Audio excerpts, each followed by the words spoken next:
Panel counsel has moved a memo seeking leave of the court to withdraw the appeal. Full stop. The counsel appearing for the assessee has no objection for the grant of leave. First stop. In view of the above, appeal is disposed of as having been withdrawn. Courts made easy. My lord, there's a delay of my lords, 74 days, my lords. No notice has got. I'll take a notice on the other side, lords. Notice sorry. Emergent notice. My lord, a clear copy of Annexure B, my lord, may kindly be dispensed. Only a portion of it, my lord, if required, will. Requirement. And my lord, the second one, my lord, will carry it during the course of the day. 47, my lord, page number. We'll produce it if we'll during the course of the hearing, my lord, we'll produce it if required. Produce my body. Hang oda thing. Odlikera barbekala. Office objection to be addressed within 1 week, failing which appeal stands rejected.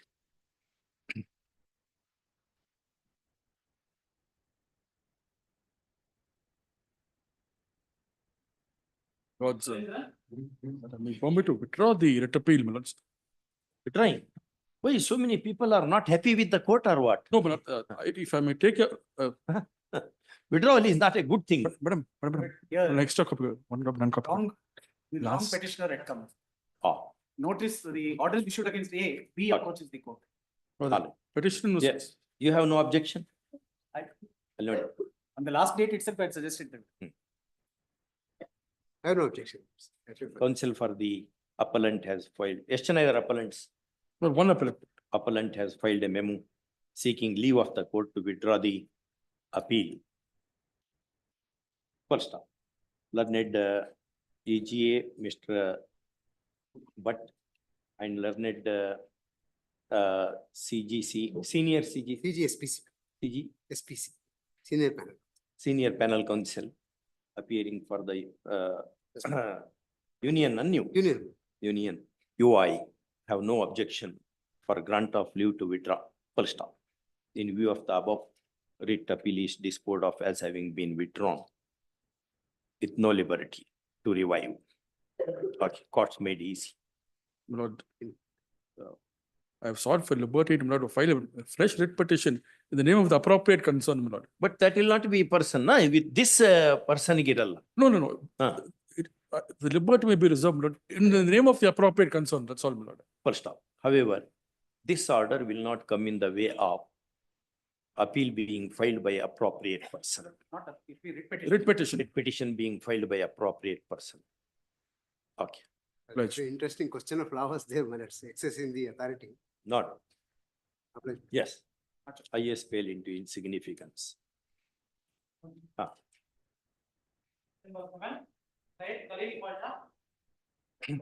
Appellant, my lord. Ah.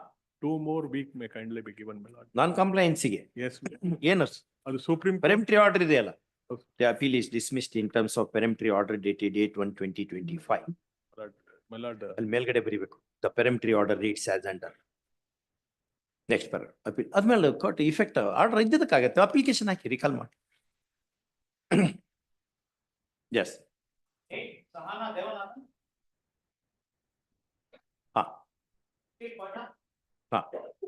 Appearing for the petitioner in this matter. Yes, sir.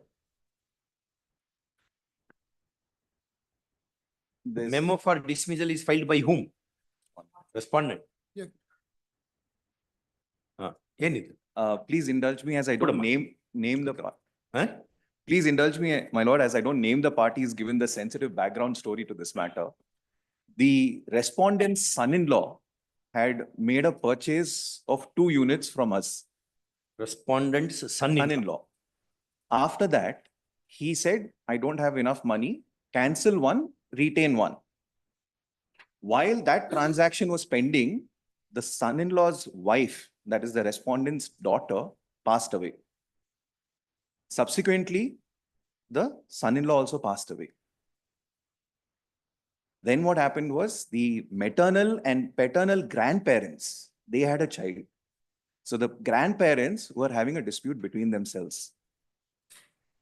Ah. The deceased parents, the person who contacted us for the unit was the son-in-law of the respondent before this honorable court. Son-in-law. Yes. Hmm. They had a minor child. I mean, the child is still alive and minor. It was very unfortunate circumstances under which the mother passed away Passed and then the father passed away. I'm not going into the details. But the maternal grandparents came to us, which is the respondent here, came to us and said, give me back the money. I have a order from the family court under Guardianship and Wards Act To return the money that the father had deposited with you as advance to the unit. whom you have to return? He said, the grandparents, the maternal grandparents said, return to me. I will use it for the What minor. the family court said. Family court said that they are the lawful guardians. The paternal grandparents, that is the son-in-law's parents, came to us and said, give us the apartment, and they had a succession certificate from the Honorable Civil Court. For apartment succession certificate Movable necessary. property. So they had for all the bank account, fixed deposits and everything. And in that schedule, there was also a description including this unit. Ultimately, my position as the developer was, I had one set of grandparents saying, give me back the money. Anyway, you have no title to the money at all now. I don't, which is what I'm giving the backstory. So what happened was, before the Honorable State Consumer Court, I kept saying, two grandparents are trying to resolve their issue either through court or outside of court. I don't want to come in between family. If they decide, I will abide by whatever they decide. There was litigation ongoing between them. In the meantime, what happened was, one sudden day in May, between May and September 2024, the Honorable State Commission took my evidence as not filed, heard the matter and reserved it for judgment. After previously keeping the matter in abeyance, pending outcome of a MFA pending before this Honorable High Court. That got settled and disposed of only in December 2024. ಏನಂತ settle ಆಯ್ತು? They have resolved between themselves. The two sets of grandparents have resolved that now the son, the father's parents are not interested in the apartment. The mother's parents can retain the apartment or retain the money and use it for the benefit of the minor child. That compromise has arrived at only in December 2024. So that is a subsequent development after this writ petition got filed. My limited grievance was, matter was kept in abeyance because there was litigation between two grandparents claiming right over the same estate. Either one was asking for the unit, one was Your asking. case is when it was kept in abeyance, all of a sudden abeyance could not have been lifted. When there was no change in outcome before the Honorable High Court, the matter was still pending when the matter got resolved. When it was in December resolved. The settlement was December 2024. All right, ಆ case ನಡೆಸ್ಬಿಡಿ ಇನ್ನೊಂದ್ಸರಿ ಅಷ್ಟೇ. That's all I'm saying. Send me back. ಎಲ್ಲಿದ್ದಾರೆ Parties. Opponents? My lordship, Ah. this property is a immovable property. And therefore the successional act is not. applicable. That's all right. That's another aspect. Now I have filed this memo seeking dismissal of this. ಅಲ್ಲ petition. kept in abeyance ಆಗಿತ್ತು ಯಜಮಾನ್ರೆ. The complaint was kept in abeyance Yeah. because ನೀವು ನಿಮ್ಮ in-laws there was some litigation. ಅದು resolve ಆಯ್ತು. Yeah. ಹೌದಾ? December ನಲ್ಲಿ resolve ಆಗಿದೆ. Yeah. ಕರೆಕ್ಟಾ? Yeah. ಡಿಸೆಂಬರ್ ರಿಸಾಲ್ವ್ ಆಗಿದೆ. Lordship, that ಒಂದ್ ನಿಮಿಷ, MS ನಾವ್ ಹೇಳದನ್ನು ಹೂ ಅನ್ನಿ ಇಲ್ಲ ಅನ್ನಿ. ರಿಸಾಲ್ವ್ ಆಗಿದೆಯಾ? ಆಗಿದೆ. ಆಗಿದೆ. ರಿಸಾಲ್ವ್ ಆಗುವವರೆಗೆ ಅಬೇಯನ್ಸ್ ನಲ್ಲಿ ಇಡಬೇಕು ಅನ್ಕೊಂಡು ಆರ್ಡರ್ ಆಗಿತ್ತಾ? ಆಗಿದೆ. ಆಗಿದೆ, ಆರ್ಡರ್ ಇದೆ. ಈಗ ರಿಸಾಲ್ವ್ ಆಗಿದೆ. ಹೌದಾ? ಆ ಕೇಸು ಅಲ್ಲಿ ನಡೀಲಿ. ಬೇಗನೆ ಮಾಡಿ ಮುಗಿಸ್ಲಿ. My lordship, ಆದ್ಮೇಲೆ ನಿಮ್ದು ಎವಿಡೆನ್ಸ್ ಮಾಡಿ, ಅವ್ರದ್ದು ಎವಿಡೆನ್ಸ್ ಮಾಡಿ. my lordship, my appeal, I hear that MFA has been resolved and order has been passed, wherein it has been clearly held that the maternal grandparents will be the guardian, permanent guardians of the minor child. Correct. And the maternal grandparents will get the apartment from this He was not party to that. petitioner. ಅದಕ್ಕೆ party ಇರಲಿಲ್ಲ ಅವರು. ಇಲ್ಲ, ಇಲ್ಲ. ನಿಮ್ ನಡುವಿತ್ತು. They were not a party. but the apartment was with them, Hmm. which was, ಅಲ್ಲಿ ಏನೇನಾಗಿದೆ condition ಇರ್ತದೆ, ಆ ಪ್ರಕಾರ ದುಡ್ಡು ಕೊಟ್ಟಾರೋ ಇಲ್ಲೋ, ಏನೇನಾಗಿದೆ ಅನ್ನೋ ಪ್ರಶ್ನೆ ಇದೆ. ಈಗ ನೀವು ಅದು ಆ ದುಡ್ಡೆಲ್ಲ ಕೊಟ್ಟಿದ್ರ ಅವರು? Illa, there is balance amount which amount balance ಇತ್ತು. according to our calculations around 40 lakhs is still pending. But even in the compromise that is recorded in the December order, it says balance will be paid by the maternal grandparents. ಆ balance ಇಸ್ಕೊಂಡು ಮಾಡ್ಕೊಡಿ. I have no difficulty. I am happy to be put to balance terms. ಕೊಡ್ಬೇಕು ಅಂತ ಇದೆಯಾ ನಿಮ್ಮ MFA ದಲ್ಲಿ? my lordship, I am ready for the payment of the balance. Badi. The matter is pending before the consumer court. ಬಿಡಿ, ಇಲ್ಲೇ ಕೊಡ್ಸೋಣ ಅಂತ, ಅದ್ರ ಬಗ್ಗೆ ವರಿ ಮಾಡಬೇಡಿ. No, what they are talking about is balance is 40 lakh rupees. It is not true. It's not ಎಷ್ಟು correct. ಕೊಡೋದಿದೆ ನಿಮ್ ಪ್ರಕಾರ? It is about, as per this one, it is 32 lakh actually. ಎಷ್ಟು ಕೊಡೋದಿದ್ದೀರಿ? And 37 ಲಕ್ಷ ಅಂತ ಏನ್ ಬಾಳ್ difference my ಇದೆ. lord, and my lord, that 32 lakh rupees include 10 lakh rupees as interest, plus 4 lakh rupees as maintenance charges. I have not seen the apartment. How can they charge that maintenance charges? ಅಲ್ಲಿ maintenance charge ಯಾವಾಗ ಕೊಡ್ಬೇಕು ಅಂತಿದೆ ನಿಮ್ condition ಅಲ್ಲಿ? Conditional, when I receive a notice from the, as per the agreement, when I receive a notice from the that, petitioner, from the date of the ಕೈ notice, ಬಿಡಿ ಹಚ್ಚೋಡು. from the date of the. बैठिए, I'm तशरीफ रखिए. apology. हाँ. As per the order of this agreement of this the petitioner, the ಎಷ್ಟು ಕೊಡೋದಿದೆ ನಿಮ್ ಪ್ರಕಾರ? maintenance charges has to is to- all right, ನಿಮ್ ಪ್ರಕಾರ ಎಷ್ಟು ಕೊಡೋದಿದೆ ಹೇಳ್ರಿ ಜನ? it is about 18 lakhs, my lordship, because it is 18 lakhs, 18 lakhs. ನಿಮ್ ಪ್ರಕಾರ ಎಷ್ಟು? As per my instructions, my lord, it's Hey. almost 40 lakhs. May I suggest one proposal for the consideration of this honorable High Court? I don't want to consume time here on bargaining. Please send us back to the State Commission and no, a timeline may be fixed, either resolve or. ಅದೆಲ್ಲ ಆಗಲ್ಲ. Very well. ಆಗಿದೆ. ಇಲ್ಲಿ ಅಶೋಕ್ ಹಾರ್ನಳ್ಳಿ ಅವ್ರ ಜೊತೆ ಕುತ್ಕೊಳ್ಳಿ, ಇಬ್ರು Okay. ಕುತ್ಕೊಂಡು ಅವರೊಂದು ಅಮೌಂಟ್ ಅನ್ನು ಫಿಕ್ಸ್ ಮಾಡ್ತಾರೆ. ಅದೇನ್ ಫೀ ಇದೆ ನೀವೇ ಕೊಡ್ಬೇಕು, ಅವ್ರಿಗೆ ಹೇಳ್ಬಾರ್ದು. Okay. ಅದ್ರದ್ದು ಸರ್, ಏನೋ ಒಂದು ಪುಟ್ಟ ಡಿಸ್ಪ್ಯೂಟ್ ಇದೆ ಅಂತ ಮುಗಿಸಿ ಹಾಕಿ sir. And charge his fees, whatever fees he says, straight way you should pay. Very Otherwise, you argue whatever whatever you want to argue, whatever we want to do, we will. My No, we are not on the merits at all. It was a very unfortunate backstory, that's why. Sir, ಈಗ small ಇದರಲ್ಲಿದೆ sir, ಅತಿ ಹೋಗಿ Very good. ಕುತ್ಕೊಳ್ಳಿ, open mind ನಿಂದ ಹೋಗಿ ಕುತ್ಕೊಳ್ಳಿ. ಅವ್ರೇನೋ ಒಂದು My lord, ಸಜೆಷನ್ ಕೊಡ್ತಾರೆ. This matter is pending before the consumer court. ಆಗಿದೆ ಈಗ ಆಲ್ರೆಡಿ ತಲೆ ಕೆಡ್ಸಬೇಡ್ರಿ, ಇಲ್ಲಿ ಮುಗಿಸ್ಬೋಣ ಎಲ್ಲ. ನಿಮ್ಗೆ ಮನೆ ಬೇಕಾ, ಕೇಸ್ ಬೇಕಾ?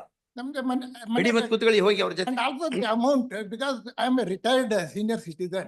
ಎಂತದ ಅದು ಏನೇನ್ ಅಲ್ಲಿ ಕುತ್ಕೊಳ್ಳಿ ಮೊದ್ಲು ಅವ್ರ ಜೊತೆ ಹೋಗಿ. They have charged 10 lakh rupees on interest. ಅದನ್ನ ಹೋಗಿ ಹೇಳಿ ಅವ್ರಿಗೆ ಹೋಗಿ ಹೇಳಿ, ಈ ರೀತಿ ಮಾಡಿದಾರೆ, ಈ ರೀತಿ ಮಾಡಬಾರ್ದವ್ರು ಹಿಂಗೆ ಅಂತ. ಅವ್ರೊಂದು ಒಪಿನಿಯನ್ ಕೊಡ್ತಾರೆ ನಮಗೆ, ಆ ಒಪಿನಿಯನ್ ಇಟ್ಕೊಂಡು ತೀರ್ಮಾನ ಮಾಡೋಣ ಅಂತ. ಆಮೇಲೆ ತೀರ್ಮಾನ ಆಗ್ಬಿಟ್ರೆ ಒಳ್ಳೇದಾಗಿ ಹೋಯ್ತು, ಆಯ್ತಾ? ಈಗ ಇಬ್ರು ಜೊತೆ ಕುತ್ಕೊಳ್ಳಿ ಅಲ್ಲಿ. ಸರ್, ತಮ್ಗೇನು ಇವತ್ತೇನಾರ ಟೈಮ್ ಇದೆಯಾ, ಇನ್ನೊಂದು ದಿವ್ಸ ಬೇಕಾ, ವಿಚ್ ಎವರ್ ಡೇಟ್. ಇದು ಬಂದ್ಬಿಟ್ಟಾರ ಅವ್ರ ಜೊತೆ, ನಿಮ್ಮಲ್ಲಿ ಒಂದು 10 ನಿಮಿಷ ಕುತ್ಕೊಂಡು Very well. ಮುಗಿಸೋಮನಿ. Definitely. Be little magnanimous, they are retired people, Certainly. Aged people, Certainly. ಅಲ್ರಿ? Certainly. बोलना चाहती हूँ। हाँ। अपार्टमेंट में ना बुक होकर अभी 10 वर्ष हो गए हैं। हाँ, अभी तो हम रिटायर्ड पीपल नहीं, अभी वो अपार्टमेंट के लिए पैसे भरने के लिए भी हम किसी से मांगना है। अभी वो पैटर्न ग्रैंडपेरेंट्स को हमारे कोई लॉस को 10 लाख हम दिए हैं, कहते हैं कि और ठीक है, अब सीनियर लॉयर है ना, वकील साहब है, उसके सामने बैठ के बात करो। हैं? तो वे लोग भी आ रहे हैं, अभी आज ही होता है वो देखो, वो होने के बाद अगर वहां नहीं हुआ तो यहाँ तीर्मान करेंगे। हम बेटी को तो बचा कर ला ले। और नरेंद्र मोदी हमारे प्राइम मिनिस्टर जो बोलते हैं ना, ठीक है। बेटी पढ़ाओ बेटी बचाओ, हाँ। हम बचा कर ला लिया, पढ़ाने के लिए भी हमको उसको पैसे चाहिए, तो इतना वो सब वकील साहब को कहो, वकील साहब भी हमको थोड़ा सहायता करता है, इंसाफ मिलता है, वो कानून के विषय है। Okay, Shri Ashok Harnalli, learned senior advocate and advocate, is requested to mediate between the parties this day. First off, the respondents in person are here. and they should interact with the learned mediator. All right. Okay. Got it. But you copy ಕೊಡಿ. Definitely. The interim order may continue, my lord. ನೋಡೋಣ ಮುಂದೆ ಬರ್ಬೇಕದೆ. ಈಗ Oh, ಬರ್ತದೆ. very well. I'll come back. ನಾವು dismiss ಮಾಡ್ಬಿಟ್ರೆ ಗೊತ್ತಿಲ್ಲ ನಮ್ಗೇನು Very, ಏನ್ ಮಾಡ್ತೀವಿ ಅಂತ. very. Okay. Pass over. A copy of this order, carbon copy to be shared with all concerned. Okay.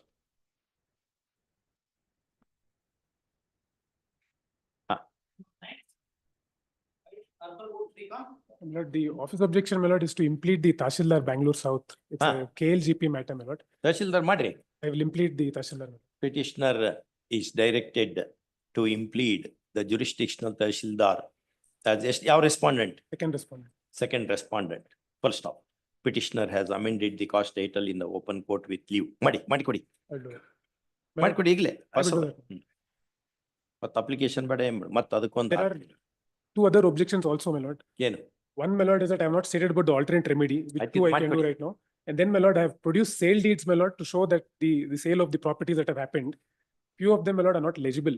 Other the typed copy they had asked. I ನೋಡೋಣ. I will ನೋಡೋಣ. carry out these two. Call after compliance ಅದೊಂದು amend ಮಾಡಿ call after compliance. Okay. Of other objections. Okay. Next. Rajendra. Request for tomorrow, Lordship. Tomorrow. Outstanding. Tomorrow. Great. ಅಲ್ಲೇನೋ fee ಕೊಟ್ಟಿಲ್ಲ 300 rupees. Paid, a receipt is here. Okay. Court fee is paid and receipt is waived in the court. Yes.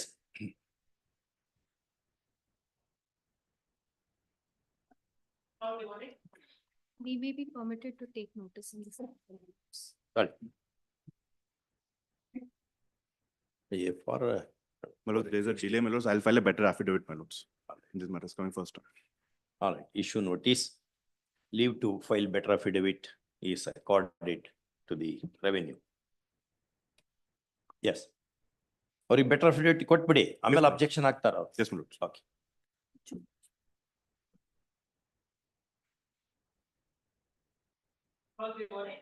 My lords, 12 to 15, my lords, 12 to 16, my lords are all the same assessees. My lords, Accept notice, my lord. 12 to 16, I accept. Annamalai.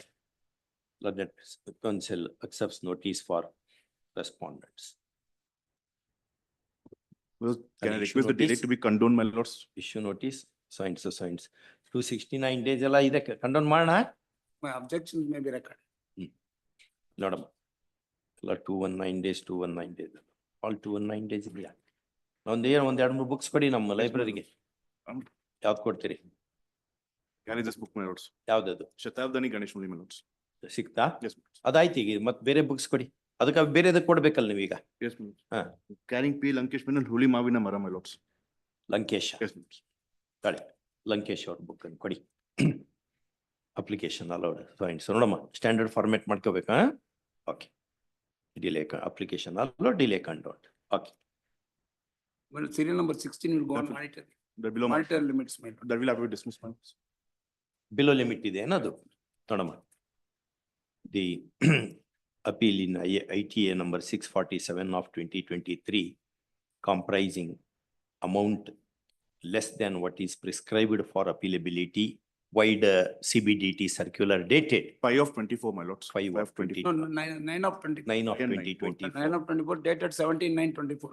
17/9/2024 is liable to be dismissed and accordingly it is costs having been made easy. ಅವ್ರ ಹೆಸರು ತೋರಿಸ್ಬೇಕು. ಅಣ್ಣಾಮಲೈ ಹೆಸರು ತೋರಿಸ್ಬೇಕು. All right, next. Please. ಹಾ. Your lord. In this matter, ಕೊಡಮ್ಮ ಕೂತ್ಕೋ. in this matter, ಹಾ. my land was acquired, my lord, for Mahalakshmi further extension.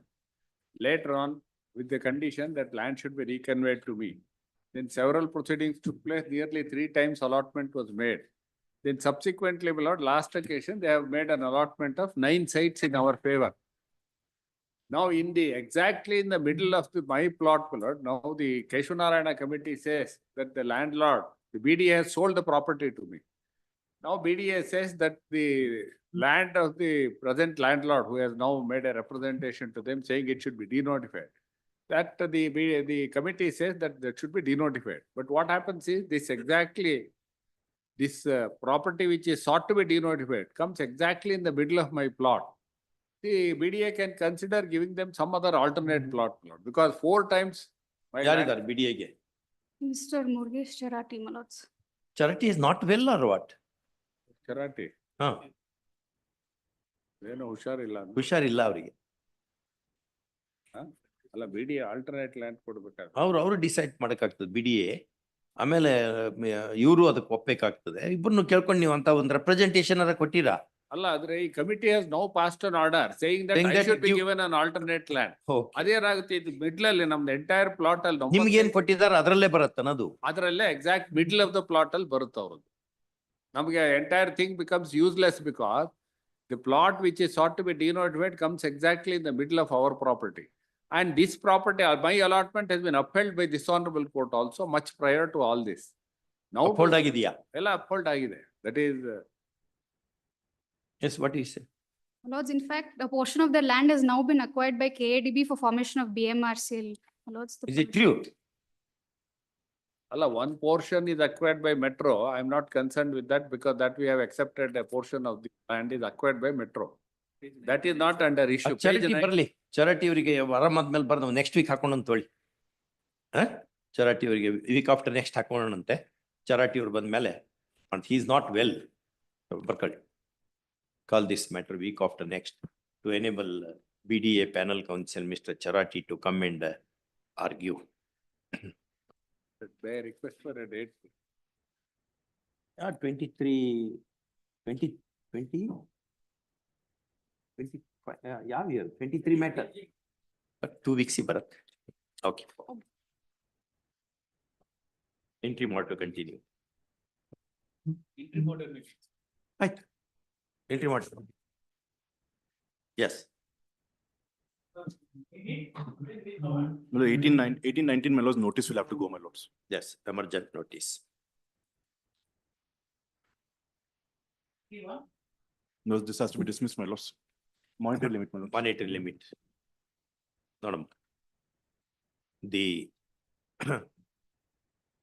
subject amount of money comprised in the appeal being less than what is prescribed for appealability under CBDT circular dated 5. There were the 2 circulars, my lords. First circular is, my lords, 15/3/2024, circular number 5. circulars dated 15/3/2024 15/3/2024 and and 17/9/2024. 17/9/2024, comma, this appeal is not maintainable. First, accordingly disposed of. Registry to send a copy of this order to the assessee, respondent assessee by speed post. Yes. Look, this is, my lords, 140 days delays. They have been served also, my lords. This issue of transfer pricing will have to be admitted, my lords. Delay serve ಆಗಿಲ್ಲ. Yes, they've been served, my lords. Eh? They've been served. ಎಷ್ಟು ದಿವಸ ಇದೆ? 140, my lords.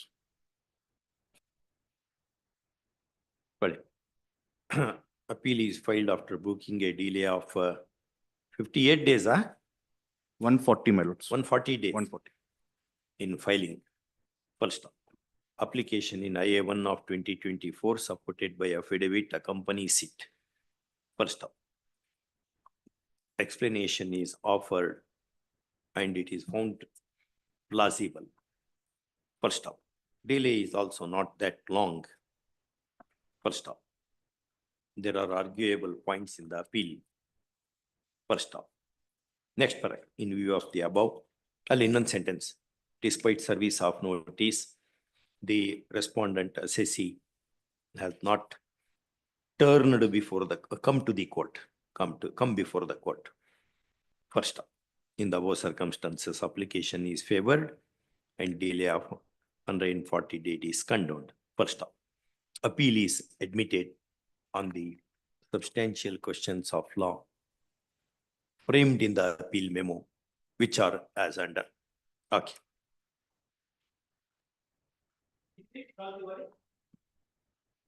We may be permitted to take notice in this matter. Because the other matter, my Okay. lords, the same assessee, my lords, matter has been admitted, delay control, my lords. They are also appearing. Issue. That's Issue notice. Agide, Tanmay Rajkumar. The delay is Madam condoned, my Tanmay lords. appears for respondent SSC. Full stop. A delay, the appeal is filed with delay of 109 days. Full stop. Application in IA number 2 of 2024, supported by affidavit, accompanies the appeal memo. Full stop. Plausible explanation is offered. Full stop. Added. There are arguable points in the appeal. Full stop. Therefore, disregarding the objections of the SSC, comma, application is allowed and delay is condoned. Full stop. Appeal is, next paragraph, we are told that in identical set of facts in ITA number 86, my lords. 86 86. Same of assessee, my lords. 2024 has already been admitted, and therefore we admit this appeal as well on the following substantial questions of law as are printed in the appeal memo. Call this matter along with 86, huh? 86, my lords. Next. 24, Was a delay of 109 days, my lords. Issue of transfer pricing again, my lords. transfer pricing ಇದೆ, consider ಆಗ್ತಾ ಇದೆ. Your lordships. Delay ಕಂಡೋನ್ ಮಾಡೋಣ. Transfer pricing argue ಆಗ್ತಾ ಇದೆಯಲ್ಲ. Yes, my lords. ಅದೇ ನೋಡಮ್ಮ, same order ಅಂದ್ರೆ appeal is filed with delay of 109 days. Full stop. Application in IA1 of 2024 supported by affidavit accompanies it. Full stop. Plausible explanation is offered for condonation of delay. For delay. Full stop. Appeal has arguable merits. Full stop. Next, in view of the above, application having been favored, delay of 109 days is condoned. Full stop. Appeal is admitted on the following substantial questions of law. Since similar questions are being debated in an ongoing appeal. Okay. Obliged.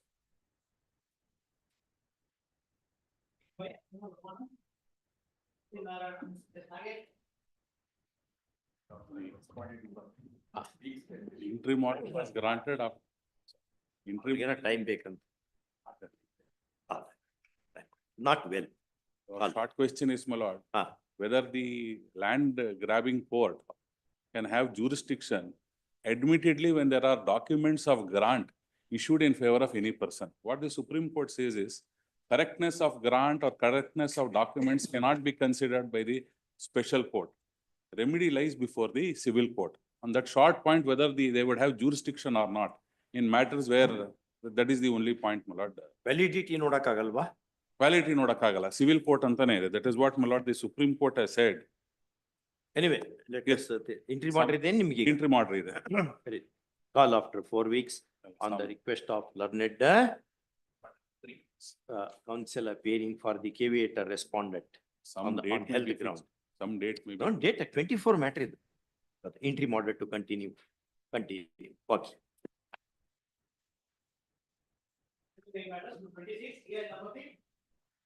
My lords, this matter will have to be adjourned, my lords. It's my lordship's impugned order. We have impugned my lordship's order. So this will have to Order. 4 weeks, my lords, after those. Call after 4 weeks. Before other bench, in which case the case DJ is absent, Yes, my lords. not there, absent tagadu, not there, okay. So ಹಿಂಗ್ ಮಾಡುವ. Call after 4 weeks. First up, post before a bench not comprising case DJ. Okay. Appear for the petition. ಹಿಂದೆ ಲೀಲಾಧರ್ ಏನ್ ಬರ್ತಾ ಇಲ್ಲ ನಮ್ ಕೋರ್ಟಿಗೆ ಬರ್ದಂಗ್ ಮಾಡಿದ್ರೆ ನೀವು. Terms of ಗಳು ಸಿಗ್ತಿರ್ಲಿಲ್ಲ ಬಂದಿರಿ. Okay. What happened, your last? Ah. The annexure F in annexure F in page number 107. Annexure F your in 109 your last. not 9. Yes, sir. I filed an application under 94E of the Karnataka Land Revenue Act for the grant of a site because I am a siteless person. I have constructed the sheds and also tiled house. And the Kata, I applied for the Kata. Then they have rejected the Kata on the basis of the report submitted by the Lokayukta, Annexure A and B. For which I am not a party to the proceedings. you I are was not a not heard party. of. You are not a party, No, I am not heard of also. not a party. ಅಲ್ಲ ಅವರು ಇವರಿಗೆ notice ಕೊಡ್ತಾರೆ. Report ಮೇಲೆ ಮಾಡಿರಿ ನೀವು ನೋಡ consider ಆಗಕ್ಕಾಗ್ತದೆ. Gundu Rao cover ಆಗತ್ತನ ಇದು? ಗುಂಡೂರಾವ್ ಕವರ್ ಆಗತ್ತನ? ಗುಂಡೂರಾವ್ ವರ್ಸಸ್ ಲೋಕಾಯುಕ್ತ ಕವರ್ ಆಗತ್ತನ? ಹೌದು, cover. Issue notice. Learned EGA appears for respondent is requested to appear for response number 1, 1, 3, ಇಲ್ಲ 3 ಲೋಕಾಯುಕ್ತನೇ. ಪ್ಯಾನಲ್ ಕೌನ್ಸಿಲ್ ಇದ್ದಾರೆ, ಹಂಗಾಗಿ 4 ಬರ್ತೀರಿ ನೀವು. 3 ಹೆಂಗ್ ಬರ್ತೀರಿ? 1, 4, 5, 1, 3, 4, 5, 6. ಏನಮ್ಮ? 1, 4, 5, 6.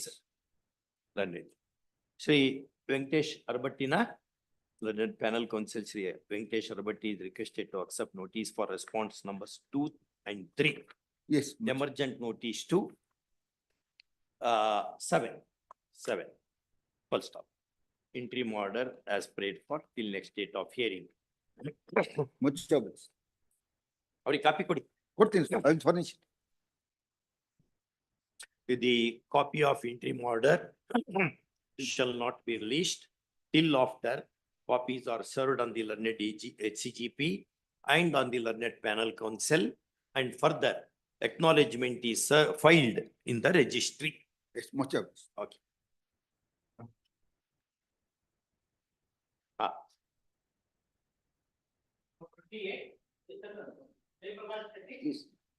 A petitioner is a borrower, avails certain loan, defaulted, and in pursuance this the respondent has initiated Securitization Act under section 14 of the Securitization Act, against which I filed a appeal was dismissed, against which I filed an appeal before DRT Chennai.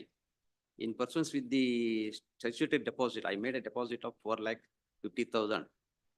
And the DRT Chennai confirmed the order of the DRT. Against ಎಷ್ಟು deposit ಮಾಡಬೇಕಿತ್ತು? 4,50,000 already deposited along with the accruing interest on 17. Appeal dismissed on merits. On merits. ಮತ್ತೇನ್ ಮಾಡ್ಬೇಕು ನಾವು? Notice may be issued by the time we will, with conditional order may be. ಎಷ್ಟು payment ಇದೆ? Now, according to them, there is a 32 lakhs. Now, I already made payment of ಎಲ್ಲಿದೆ ಇದು demand notice ಎಲ್ಲಿದೆ? demand notice. ಅಲ್ಲ ಎಷ್ಟು amount payable ಅನ್ಕೊಂಡು ಯಾವ ಆರ್ಡರ್ನಾಗಿದೆ? 4 lakhs, 4,50,000 on 7/8/2017. ಅದು ಅಪೀಲಿಗೆ pre deposit. Pre-deposit already made. Thereafter, I not made any payment ಎಷ್ಟು ಅಮೌಂಟ್ ಇದೆ ಅದು? ಯಾವ ಡೇಟಿಗೆ ನಿಮ್ ಲೋನ್ ಎಲ್ಲ? 2017. 17. ಹೆಂಗ್ 17? 46 of 2011. It Please. cannot be 17. Loan must be very, very old. Please, that is a 2009 loan and 2009 loan. please, ಎಷ್ಟು amount ತಗೊಂಡಿದ್ರಿ? now already 4,50,000 already it is with the DRT Chennai. 33 lakh ರೂಪಾಯಿ 2009 ತಗೊಂಡಿರಿ ನೀವು. Please, ಎಷ್ಟು amount ತುಂಬಿಲ್ಲ? ಏನಿಲ್ಲ. ಇಲ್ಲ ಕಟ್ಟಿ ಆಗಿದೆ 4,50,000 already ಕಟ್ಟಿ ಆಗಿದೆ. ಅದು Pre-deposit, I am entitled even after dismissal of this. ಅದು ಆಗ್ಲಿ, ಅದೇನು ಇದ್ರಾಗ ಏನು interference ದಾರಿ ಇಲ್ಲ. That may be adjusted. ಅಷ್ಟೇ ಅಷ್ಟೇ. ಅಡ್ಜಸ್ಟೆಡ್ ಅಂತ ಬರೆದ್ಬಿಟ್ರೆ ಆಯ್ತಾ? ಅಲ್ಲಲ್ಲ, whatever the court imposes condition, I will deposit. ಅಲ್ಲ 2009 ಇಂದ ಎಷ್ಟು ಅಮೌಂಟ್ ಪೇನ ಮಾಡಿಲ್ಲಲ್ಲ, ಅಂತವ್ರಿಗೆ ಹೆಂಗ ನಾವು ರಿಲೀಫ್ ಕೊಡೋದು? Borrower should repay. Please. He has to repay. Public money ಅದು. I don't deny it. I, ಅಲ್ಲಿ ನೀವು ಏನು ಪೇಮೆಂಟ್ ಮಾಡಿಲ್ಲಲ್ಲ, ಬೋನಾಫೈಡೆ ಎಲ್ಲಿದೆ? ಅದು pre deposit is a compulsion. please. ನಿಮ್ ಬೋನಾಫೈಡೆ ಎಲ್ಲಿದೆ? ಏನಿಲ್ಲ, ಎಲ್ಲ ಅಬ್ಸಲ್ಯೂಟ್ಲಿ ನೋ ಕೇಸ್. ಏನು At least notice may be issued and subject to condition deposit of certain amount that will ಎಷ್ಟು ಡೆಪಾಸಿಟ್ ಮಾಡ್ತೀರಿ? 10%. 30% ಒಳಗೆ ಯಾವ್ದು ನಾವು ಅಕ್ಸೆಪ್ಟ್ ಮಾಡಲ್ಲ. ನೋಡಮ್ಮ, emergent notice, stay of ಇಂಪ್ಯೂನ್ಡ್ orders,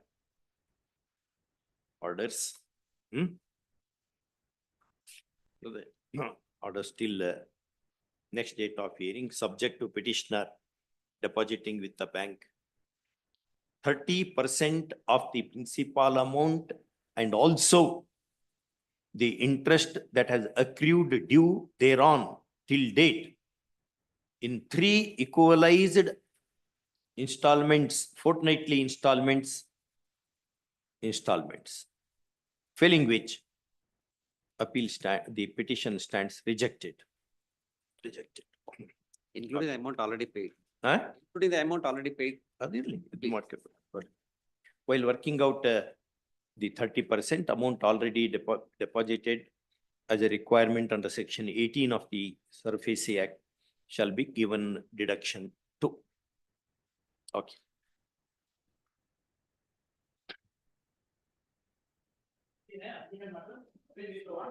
Because the notice has not gone out, my lords, I have to take notice on them.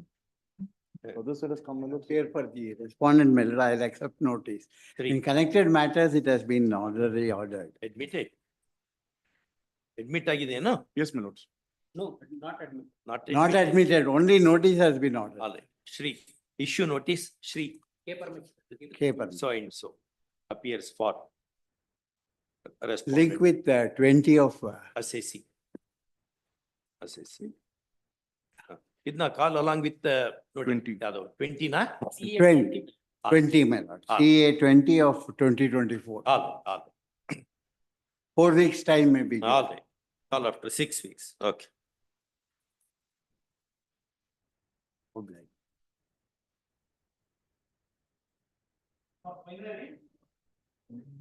Ah.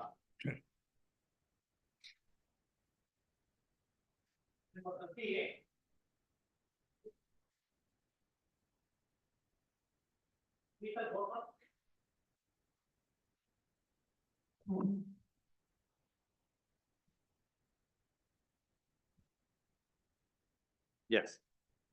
But lordship permission, my lord, I will make submission on the fact of the case, then I will come back to a question of law, my lord. Yeah. My lord, this fact of the case is for the assessment year 2017-18. It's a disputed assessment year, my lord. ಒಂದು ಅರ್ಧ ಗಂಟೆ ಬೇಕಾಗ್ತದಾ? Half Please. An hour Naganand ಅವ್ರು ಹೊರಗೆ ಹೋಗಿ ಬರ್ಬೋದು, ಏನಿಲ್ಲ ಕೂಡ ಆಗತ್ತಿಲ್ಲ.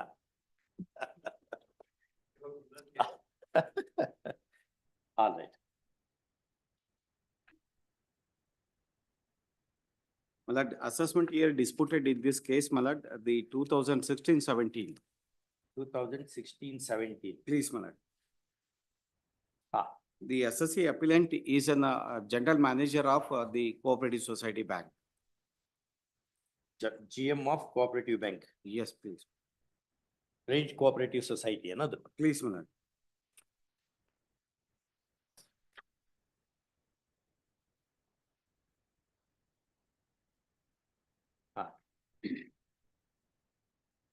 My lord, there was a search on the premises of the Cooperative Society, that is on 1/2/2017, my lord. Search under 132 of that. 130. 132, my lord. Search and seizure.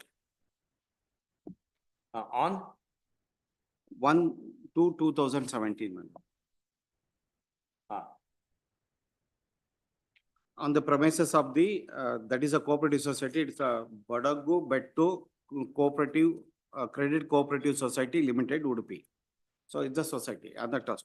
And the simultaneously, there was which is club under section 133.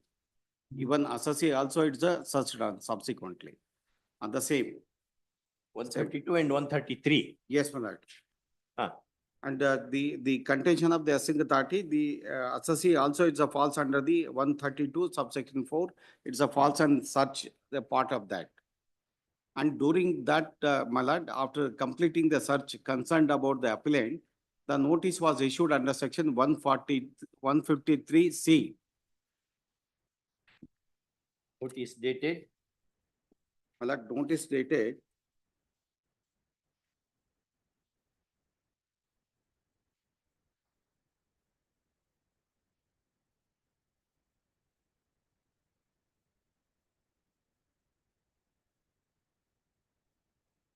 2/8/2018.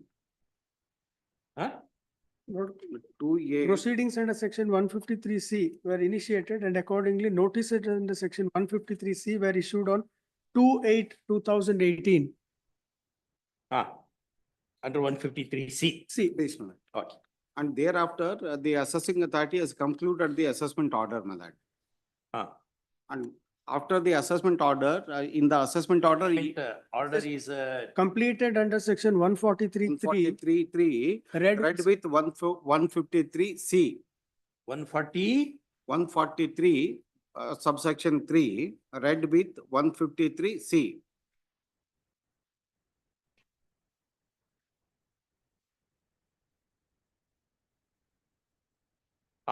on So- 28/12/2018. Order of the assessing authority, my lord. Concluded assessment order, 28/12/2018.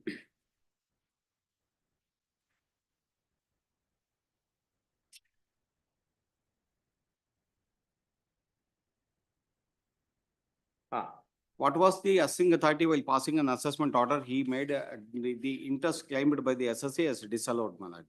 Interest borrowed by the assessee from the bank and he paid the interest to the bank. That amount is not Disallowed by the- excluded. Yes, not disputed, and the paid interest amount was made in addition by the assessing authority, saying that this comes under the other source of income and levied the tax. Against That interest could not have been subject matter of levy, no, nim contention. Yes, my lord. Correct?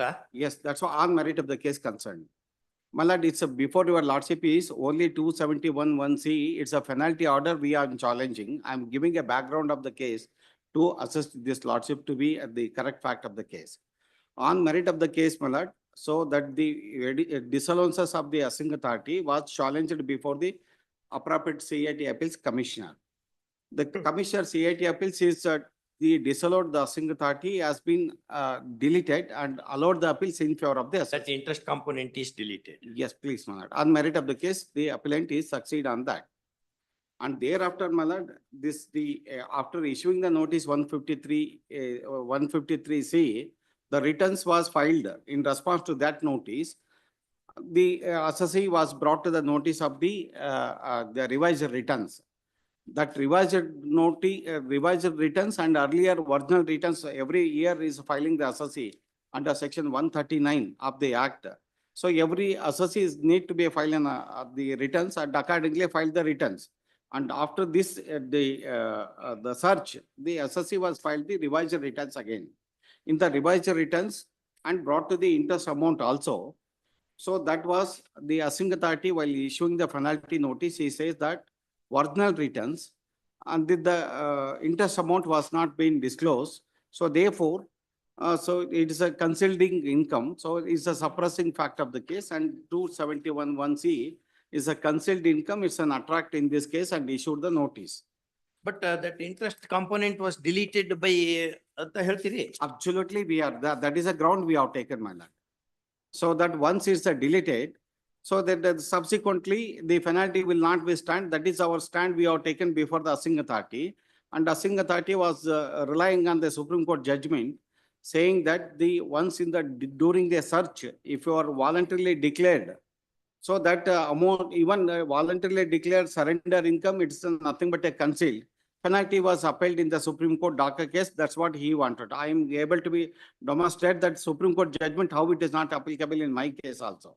So in this case, the view of the assessing authority, there is a revised returns and the original decision, there is a difference amount. Where is the appeal question ಯಾವ್ದು?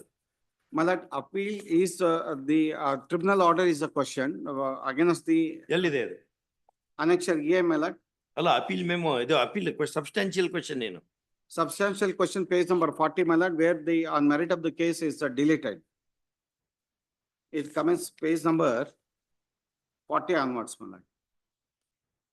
There's a order of the CIT appeals 2/4/2019.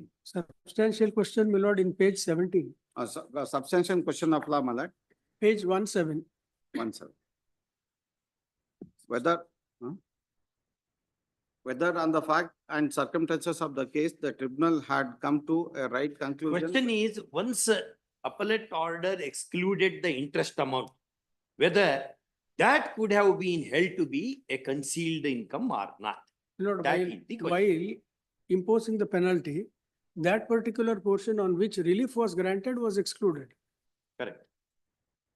Imposing penalty, While imposing penalty, that portion of addition made which, You on which imposed a- relief was granted ah, has been deleted. it has been That has deleted. not been taken into consideration. That is what the tribunal says in page 24, para 6. And rest of the things, Or penalty additions or order will remain concessions anta. remain. ಆ amount exclude ಆಗಿದೆ ಅಂತ. My lord, the same amount only I will bring to the kind notice of this lordship, my lord. ತೋರಿಸಿ.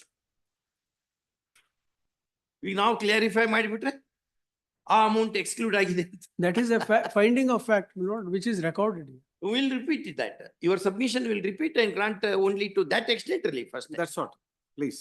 ಆ ಪ್ರಶ್ನೆನೂ ಹೇಳಲ್ಲ, is already granted ಅನ್ನೋದು. Already granted, and that is a fact finding with the tribunal. My lord, the quantum CIT appeals order were allowed in favor of the SSC. My lord, I'm bringing kind notice of your lordship. Para number 5.1 of the CIT appeals order, Page number, page 46, my lord. ಆ amount exclude ಆಗ್ಲಿದ್ರೆ under section 173B ನ 171 1C, 171, sorry, 271 1C 271 1C speaks about imposing, where the assessing authority is satisfied that the SSC has concealed his income or filed inaccurate particulars. can levy He can- penalty he can- equal to the amount so concealed. No, it's a range, my lord, Huh, till, I think, till 100% of the amount. that amount. That's what. Depending on the, Whatever case, amount, whatever the the case. maximum limit is the amount concealed.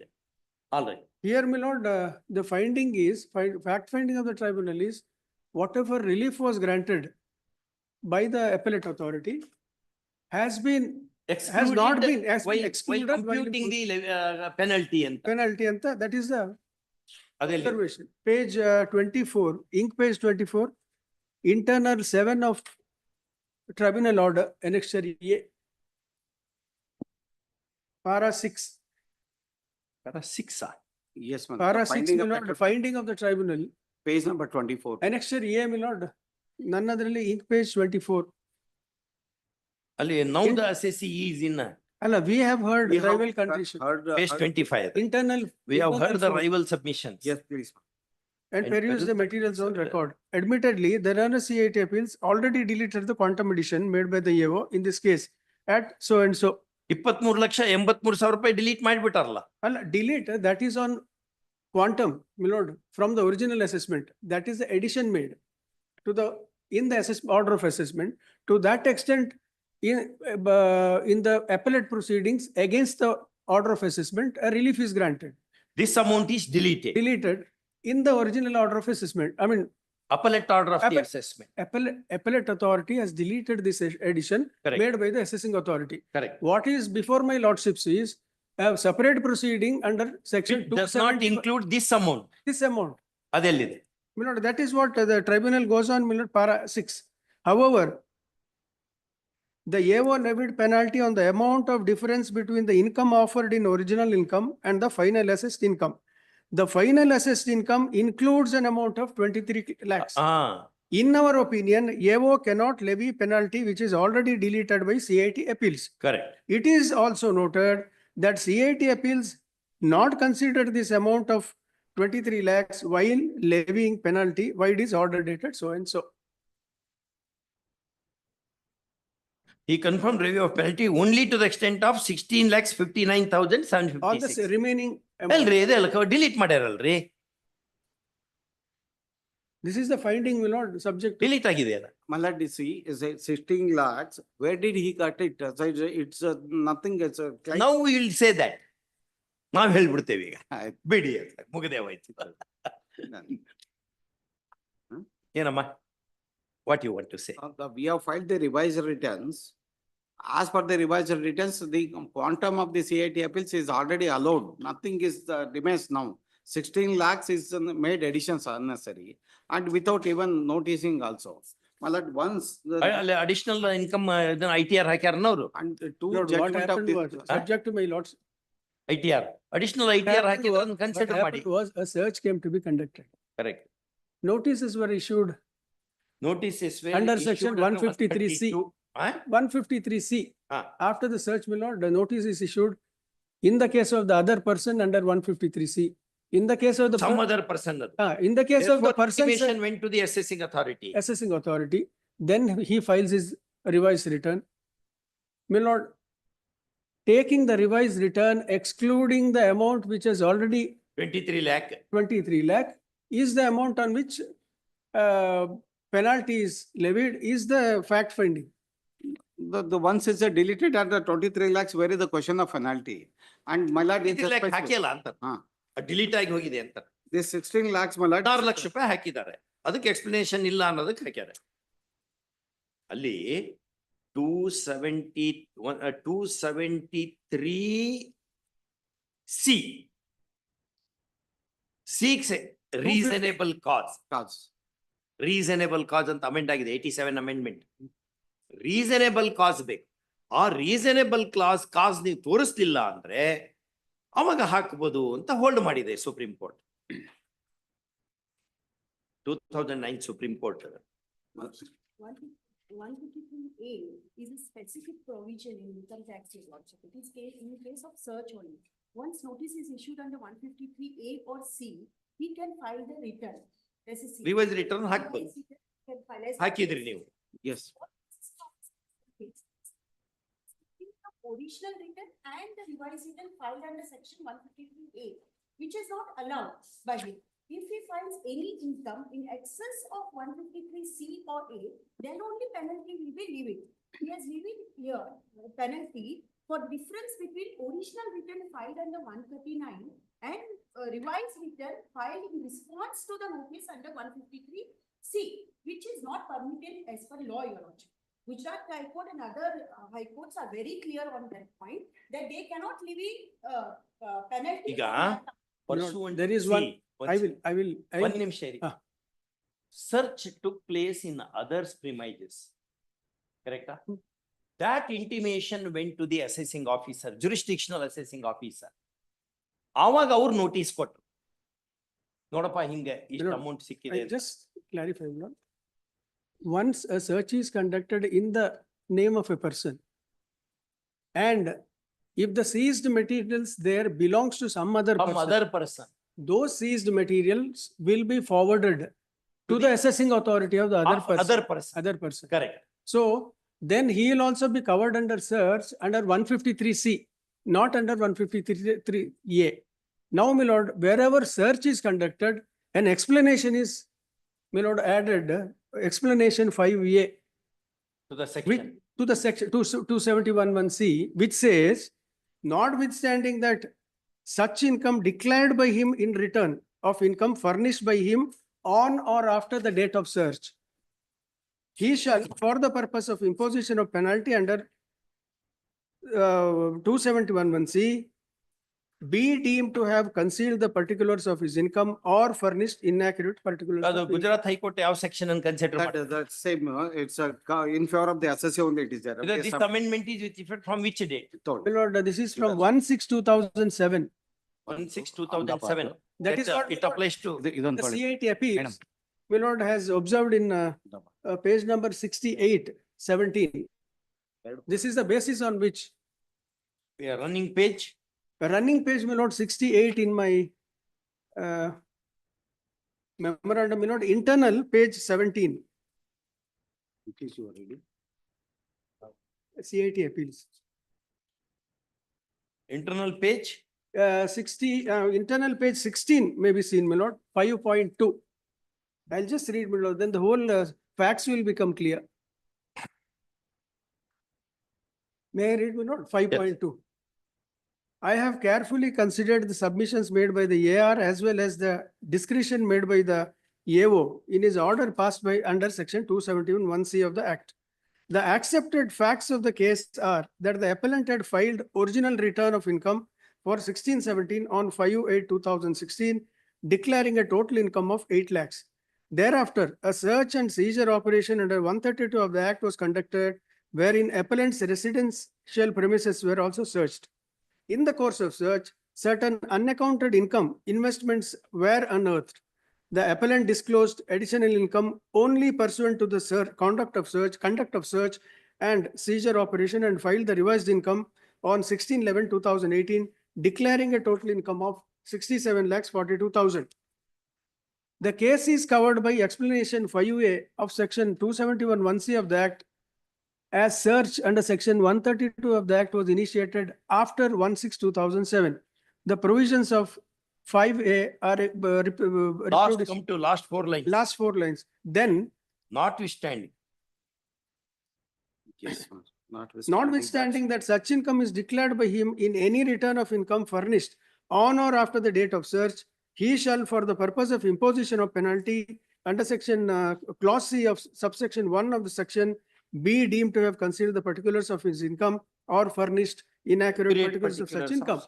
A careful reading of the explanation shows that in the case where search under section 132 Act was initiated on or after 1/6/2007 and income based on entry on the books of account or other documents pertaining to any previous year, which commenced before the date of search, and return of income had been filed before search, but such income was not declared then, even if the SSC declared such income in the return of the income filed after search, he will be deemed to have concealed, furnished inaccurate particulars. It has to be noted that not only the appellant had not disclosed this income in his original return, but even in the statement recorded under so and so, he had given evasive reply regarding the actual investment made in the hotel project. Therefore, at no stretch of imagination, the disclosure could be termed as voluntary. The assessing officer in para 14 of the order had discussed the case so and so versus Supreme Court of so and so, when it was held that in cases where the offer of surrender was made in view of detection made by AO in the course of search and seizure operation, then the statute did not recognize those types of defenses under the explanation 1 to 271(1)(c) of the Act. It emphasized in such cases, voluntary disclosure does not release the appellant's assessee from the mischief of penal proceedings. The law does not so and so. Calcutta High Court so and so, Apex Court so and so. Where is that Gujarat High Court? Malad, sir. Copy. Malad, in order to be an answer with this lordship, Malad, this CIT appeal finding. There is no detections in this case during given search of the SSC premises. Detection is in Nothing detection in the original return filed. The and the difference they revised wanted to return say. No, there is no detection.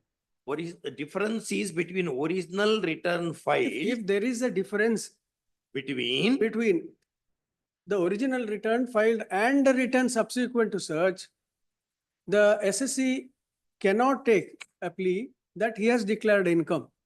That is what the explanation 5A says. if that difference is relatable to that 23 lakh, then where is the difference? It is not. That is what the tribunal says. The tribunal in my lord para 6 says that amount did not relate to that one at all. It related so he has to related only to 16 lakhs. 16,59,756. This is the fact finding.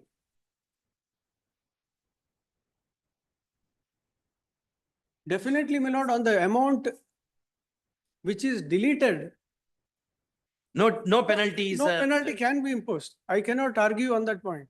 ಇದು ಮತ್ತಲ್ಲಿ search ನಾಗಿ disclose ಆಗಿದ್ದು difference ಎಷ್ಟಿದೆ? 16, that is what he says. 16,59,756. In the original order, my lord, that is in page number 38. Give that Gujarat judgment. Gujarat judgment ಕೊಡಿ.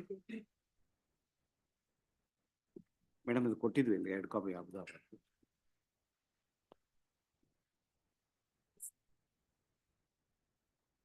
Copy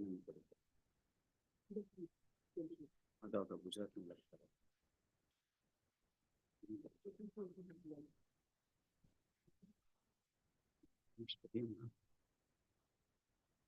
This was for assessment year preceding the amendment. Yes, my lord. Amendment ಗಿಂತ ಮೊದಲಿದೆ Gujarat. Correct. ಹಂಗಾಗಿ ನಿಮ್ಗೆ apply ಆಗಲ್ಲ. ಇದು apply ಆಗಲ್ಲ. Amendment ಆಗಿದೆ ಅದು. There is one. This was in 2006. ನಿಮ್ದು. There is one judgment. But then, my lord, how it is going to be help in the para number 13 of the Gujarat High Court also, it's a help in favor of the assessee. Para number 13 in this case.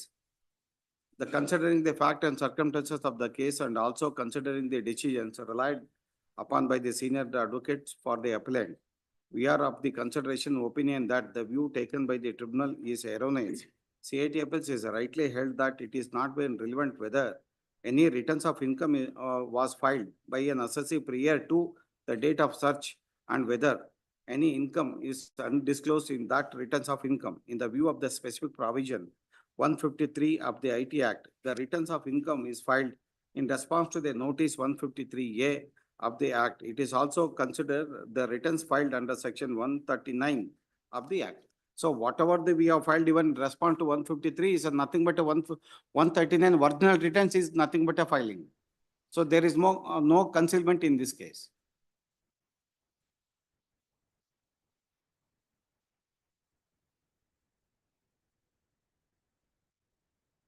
ಅಲ್ಲ Gujarat judgement the page internal page 11 ಬನ್ನಿ, ಕೊಡಿ ಅವರಿಗೆ ಒಂದು copy ಕೊಡಿ.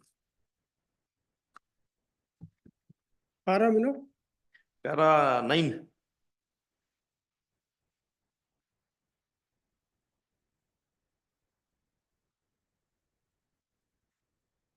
In a case where the SSC had not disclosed the income in the returns filed for the previous year. Para which have- 9. Para 9, my lord. The High Court of Madras, Correct. in the case of so and so, held that in a case where the SSC had not disclosed its income in the returns filed for the previous year, which have ended prior to the date of search, and in the statement given under section 132(4), the SSC admitted the receipt of undisclosed income for those years and also specified in the manner in which such income had been derived, and thereafter pays the tax on that disclosed income with interest, then such undisclosed income would get immunized from the levy of penalty. ನಿಮಗೆ ಎಷ್ಟಿಲ್ವಾ? My lord, this will not get applicable. Because Merely amendment is subsequent. Subsequent, and also, my lord, there is judgment of the Honorable Apex Court, which has been referred to by the tribunal, my lord. May I just This place- is pre-amendment judgment. Please, my lord. Pre-amendment judgment. After amendment, Delhi High Court is there, my lord. I will submit also. Post-amendment ಯಾವ judgment? I'll just Hold. place two judgments, my lord, then. ಯಾವ್ದು? My lord, this is referred to by the tribunal in its order, and also the, my lord, I'll take my lordships to para 7. The AO. The AO in our view shall not be carried away by the plea of the SSC like voluntary disclosure, buy peace, avoid litigation, amicable settlement to explain away its conduct. The question is whether the SSC has offered any explanation for concealment of particulars of income or furnishing inaccurate particulars of income. The explanation to section 271(1) raises a presumption of concealment with a difference when a difference is noticed by the AO between reported and assessed income. The burden is then on the SSC to show otherwise by cogent and reliable evidence. When the initial onus placed by the explanation has been shifts. discharged by him, the owner shifts on the revenue to show that the amount in question constitutes the income and not otherwise. Then, my lord, para 9. We We are of the opinion, we are of the view that surrender of income in this case is not voluntary in the sense that offer of surrender was made in view of detection by the AO in the search conducted in the sister concern of the SSC. In that situation, it cannot be said that the surrender of income was voluntary.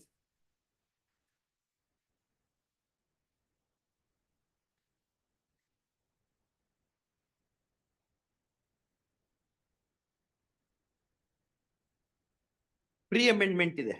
ಅದು post amendment Delhi judgment ಅಲ್ಲಿ ಇದೆ. My lord, even this judgment, how it is distinguished from my fact of the case, the para number my learned friend is read out. This is the in the view of the surrender of the income in this case. In this case, in our present case, there is no surrender. There is a notice issued by the concerned authority under section 153A after the search, and we have filed the returns. That filed returns is nothing but a original returns under section 139 as a original returns, even before detection also. So we, that the treating as an original returns. So it is in this case, fact of this case, my lord, there was a survey, and the survey itself in the Supreme Court case, it noticed that during the survey, the assessee himself is voluntarily disclosed and surrender, yes, this is my income. In my case, it is not been like that. So I have filed the returns, and there is a search, and thereafter the notice issued. Whatever your explanation and filing of the returns, we filed it. Revise return file ಮಾಡಿದ್ರಲ್ಲ ಅವರು. Your reversal adu. It is a return because original return is filed. Only. Then certain materials were found during a search. ಆ return ಮೇಲೆ ಏನ್ order ಮಾಡಿದ್ರಿ? ಆ return ಮೇಲೆ regular assessment is passed by accepting the returns filed on the additional income offered consequent to search. ಆ ರೀತಿ ಇತ್ತು ಅಂದ್ರೆ ಪೆನಲ್ಟಿ ಹೆಂಗೆ ಇಶ್ಯೂ ಮಾಡಿ? Penalty andre that the income, excess income offered is on account of search. It gets referred to explanation 5A. And also, my lord, the judgment of the Supreme Court, which says after the detection, if returns are filed, admitting income, it cannot be said it is voluntary. Because of The paragraph explanation. which I read, my lord, it says consequent to a search, if the officer makes a detection during the search and income is offered, it cannot be treated surrender. surrender, even without referring to explanation 5A. ಆಯ್ತು, ಸ್ವಲ್ಪ time ಕೊಡಿ. No, we'll go My through. lord, one more, my lord, judgment I'll just place, my lord. Well, what is the difference in between the surrender and the returns filed? Well, the surrender. Supreme court ಹೇಳೋದು surrender ಆಗಲ್ಲ ಅಂತ. Para 6 you have read. Suppose because of search in sister and concern premises and something incriminating is found there against you, notice is sent to you. To that you file explanation and you may file revised return also. If that difference, original return and this return, that's return, you can't treat it as a surrender anta Supreme Court ಹೇಳೋದು. Please, my lord, in the humble submission in this regard, my lord, my humble submission. In the Supreme Court case, what 271C is a concerned is observations. It's a regular assessment 143(3) order. So 143, my lordship is aware that the every month is every assessee, every year, every assessee bound to file the returns under section 139. It's a deemed returns. And subsequently, after filed the returns 139, and if the assessing authority found that and prima facie he detected any new materials, then he will issue notice 142 saying that, say, you filed the returns, there is the data or some information, filed returns is not in accordance to law, and therefore he wanted an explanation and production books of accounts, and thereafter the scrutiny assessment, he will pass an order 143(3). In my case, what has happened, after the filed the returns, and the search was conducted in some person, and they treated also on my premises also search.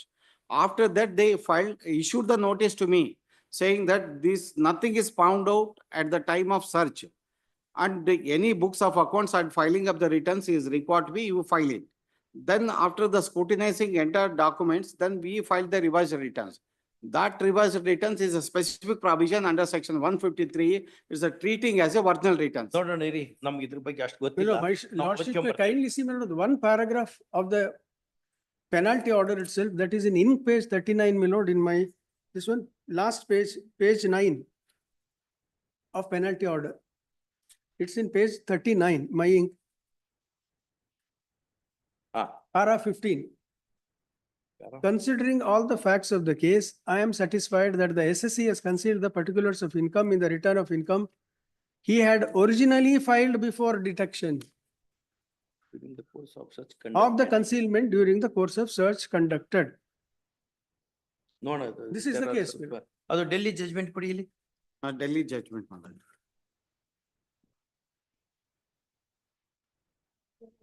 Naidaka is very different from our case, Your Worship, because in Naidaka case, they haven't filed the return. There was Here you have filed revised return. filed the return, and 153A and C are the specific provisions which says non-obstructing clause, which says that all the return filed before that goes for back. So 153A and C are. Does it begin with non-obstante clause, non-obstructing. notwithstanding? Yeah. Yes, yes. Read that section. 153. 153. That itself starts with non-obstructing. It's a special provision in case of search, Your Worship.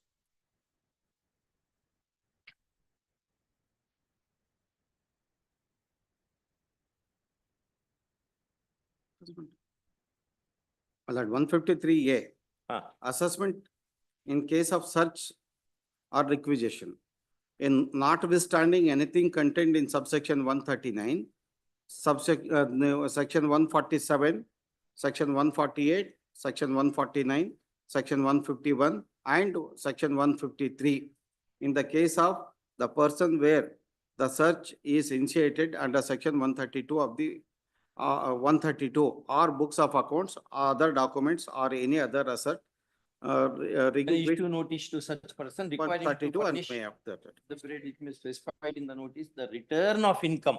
Yes. It is pursuant to this notice you filed revised return. Nothing considered. That's the same as being noticed by the What you CIT, say, quantum is It's a deleted. procedure. Original It is a return proce- and revised return, which he has filed pursuant to notice issued under 153A. The difference, whatever you find, unless accounted for In the original in return. the original return, that should be deemed to be non-disclosed income ಅನ್ನೋದು ನಿಮ್ contention. Explanation 5A would automatically get invited. That was the Delhi High Court is a clarified explanation concerned. Explanation 71, explanation 5 will be applicable in case of asset, bullion, and no other case, Your Worship. In Only asset and bullion. Yes. The- other things. That is very clarified in Delhi High Court when it is applicable. Delhi High Court, Your Worship, para 20, I would like to read that. Para. It will clarify all the doubts. ಇವು ನಮ್ಗೆ ಗೊತ್ತಿಲ್ಲ subjects ಈಗ ನಮ್ಗೆ ಕೂಡ್ಸಿರಿದೆ ಸಮಸ್ಯೆ.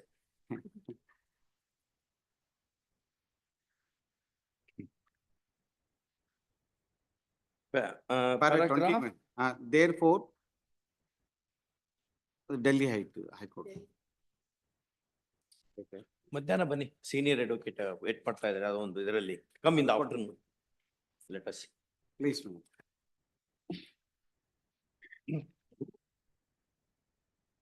Mr. Harnally, anything happened?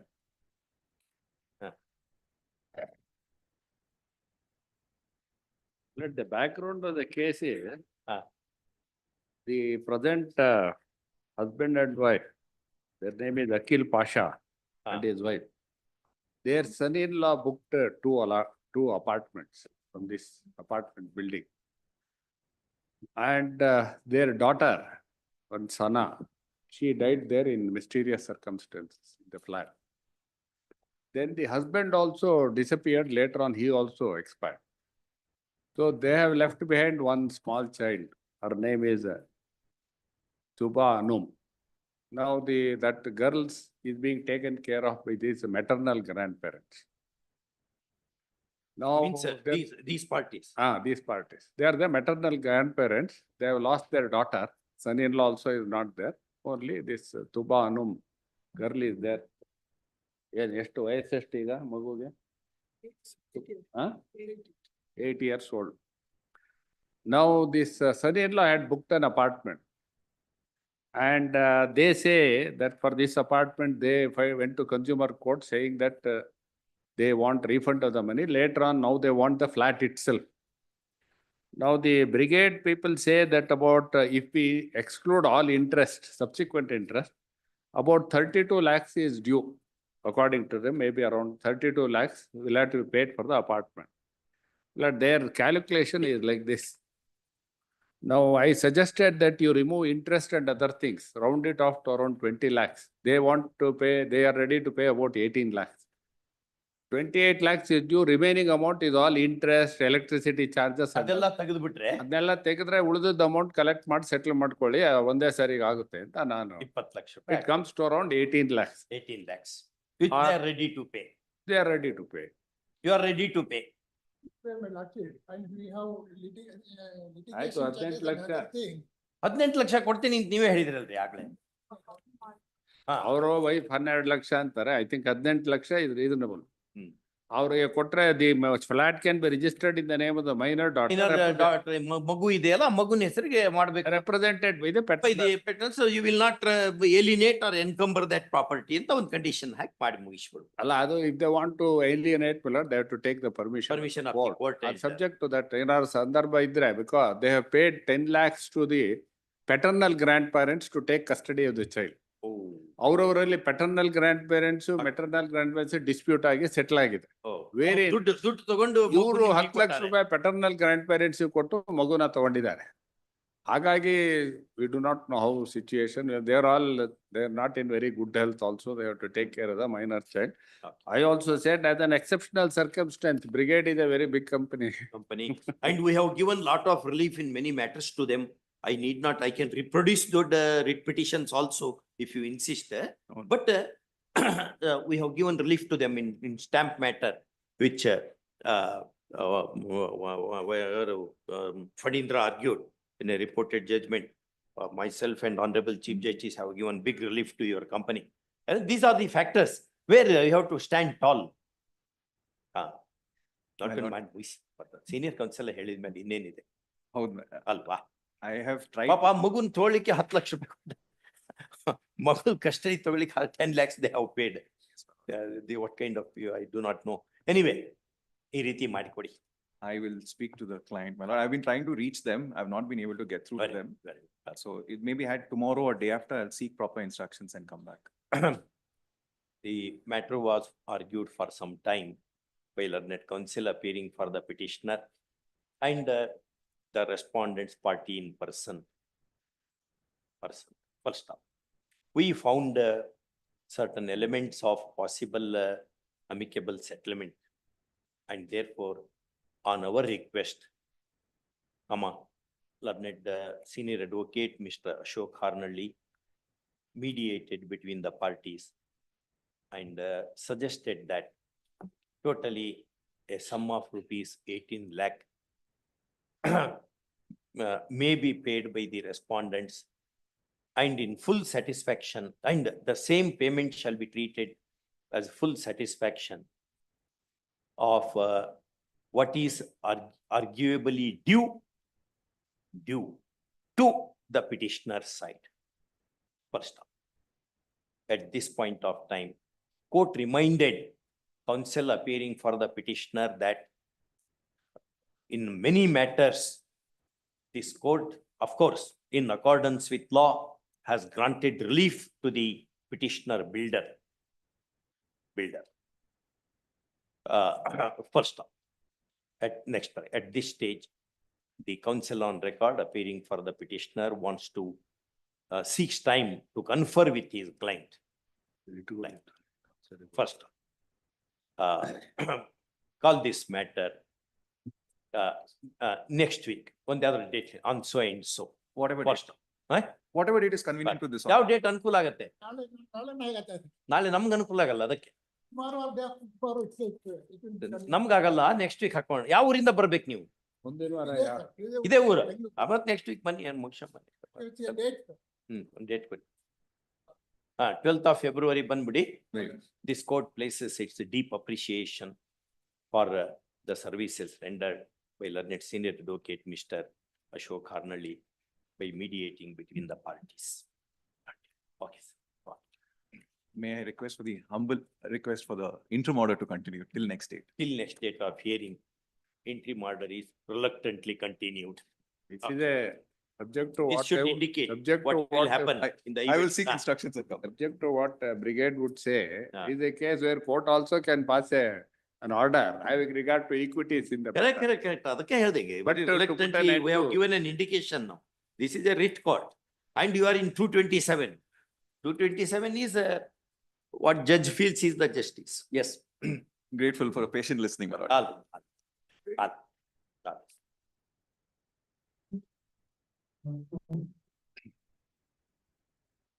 Sorry.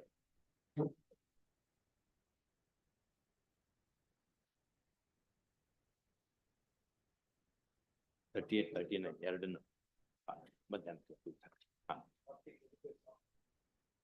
40. ನಾಗಾನಂದ್ರ ಇದ್ರು sir ಬರಿ 40.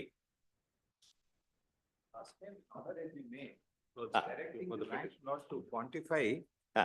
the undisputed sum and make Because, payment. That not happened. That they will furnish it, my lord. In fact, we are ready to address arguments on merits, my lord. Because senior is on his legs in a part-heard matter, request for a short passover, my lord, in this matter. ಮಧ್ಯಾಹ್ನ If, But then ಆಗತ್ತಾ? I may take about 1 hour in that other matter, my lord, then your lordship will have some time. ಬನ್ನಿ ನೀವು ಬಂದ್ಮೇಲೆ ಕರೀತೀವಿ ಬನ್ನಿ. Please, please. Okay. ಮತ್ತೊಂದಿದೆಯಾ ಯಾವುದು? Commercial appeal ಇದೆ last ಇದ 2014 ಮ್ಯಾಟರ್. ಒಂದು ಕಮರ್ಷಿಯಲ್ ಅಪೀಲ್ ಒಂದಿದೆ ಮುಗಿಸ್ಕೊಂಡ್ಬಿಡ್ತೇವೆ ನಾವು. ಆಯ್ತು madam. ಅಷ್ಟೊತ್ತಿಗೆ ನೋಡೋಣ ಅದು ಆಯ್ತು ಅಂತಂದ್ರೆ ಮುಂದೆ ತಗೊಂಡು Please. ಅದ್ರಲ್ಲಿ ನೀವೇ ಇದ್ದೀರಿ. ಅದೇ ನಾನ್ ಪಾರ್ಟ್ ಹೆಡ್ ಆಗಿದೆಯಲ್ಲ ಹಾ. Commercial appeal that I'm halfway through, not I may need another 1 hour at the most, outer limit. So within 1 hour I'll confirm. ಹಾಗಾದ್ರೆ ಇದು ತಗೊಂಡ ನಂತರ ಟೈಮ್ ಉಳಿದ್ರೆ ಅದನ್ನ ತಗೊಂಡೆ. ಯಾವ್ದಾದ್ರು ಹಾ? as your lordship. please, ma'am. ಇದೇನೇನ್ರ ಸ್ಮಾಲ್ ಮ್ಯಾಟರ್ ಇದೇನು service Lords, Service matter. my lord. Service matter, my lord, discharge from service was the order of punishment. Ah. CGIT award we are challenging with respect to payment of 80% compensation with along with back wages from 2004 till the date of superannuation.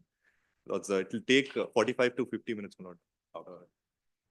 All right. ಹಾಗಾದ್ರೆ ಇದು next ಡೇಟಿಗೆ ಹಾಕೊಂಡ್ಬಿಡ್ಲೇನು? ಇರ್ಲ ಇರ್ಬೋದು ಮಧ್ಯಾಹ್ನ not we can take. ಆಮೇಲೆ ನೋಡೋಣ. Please. Please, please. Open. Please. My lord, may I mention matter? ಹಾ Lord, serial number 9, my lord, ಯಾವುದು? there were 2 complaints which I carried out now in the court itself. Ah. I was under the impression matter was passed over, my lord, to be taken up, but if it is urgent, my lord, I will come on another day. ಅದೇನೋ ನೀವು ಕಾಂಪ್ಲೈಮೆನ್ಸ್ ಇತ್ತಲ್ಲ ಅದ್ರಲ್ಲಿ. There were, compliance ಆಗಿದ್ದೇನೆ ಈಗ? ಅದನ್ನ ನಾನು ಮಾಡಿದ್ದೀನಿ. There were some. ಮಾಡಿದಾರೆ. ಇನ್ನೂ ಏನೋ 2 ಕಂಪ್ಲೈಂಟ್ಸ್ ಇದಾವಲ್ಲ. ಇನ್ನೆರಡು ಕಂಪ್ಲೈಂಟ್ಸ್ 2 complaints I've done, my lord. In so far as the other 4 are concerned, my lord, they were typed copies of that sale deed. Then if you could take it up, my lord, I would be grateful. There are, urgency ಇದೆಯಾ? my lord, the petitioner is an 83-year-old who is now accused in the KLGP matter. ಅದು ಇವತ್ತಿದೆ in that court. Of course, there's already a warrant also issued. But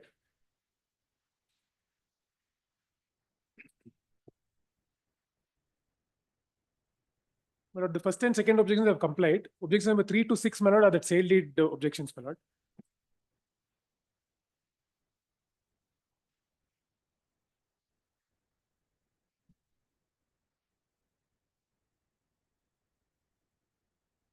all right, the submissions on office, rest of the office objections, submissions having been heard, rest of the office objections are dispensed with.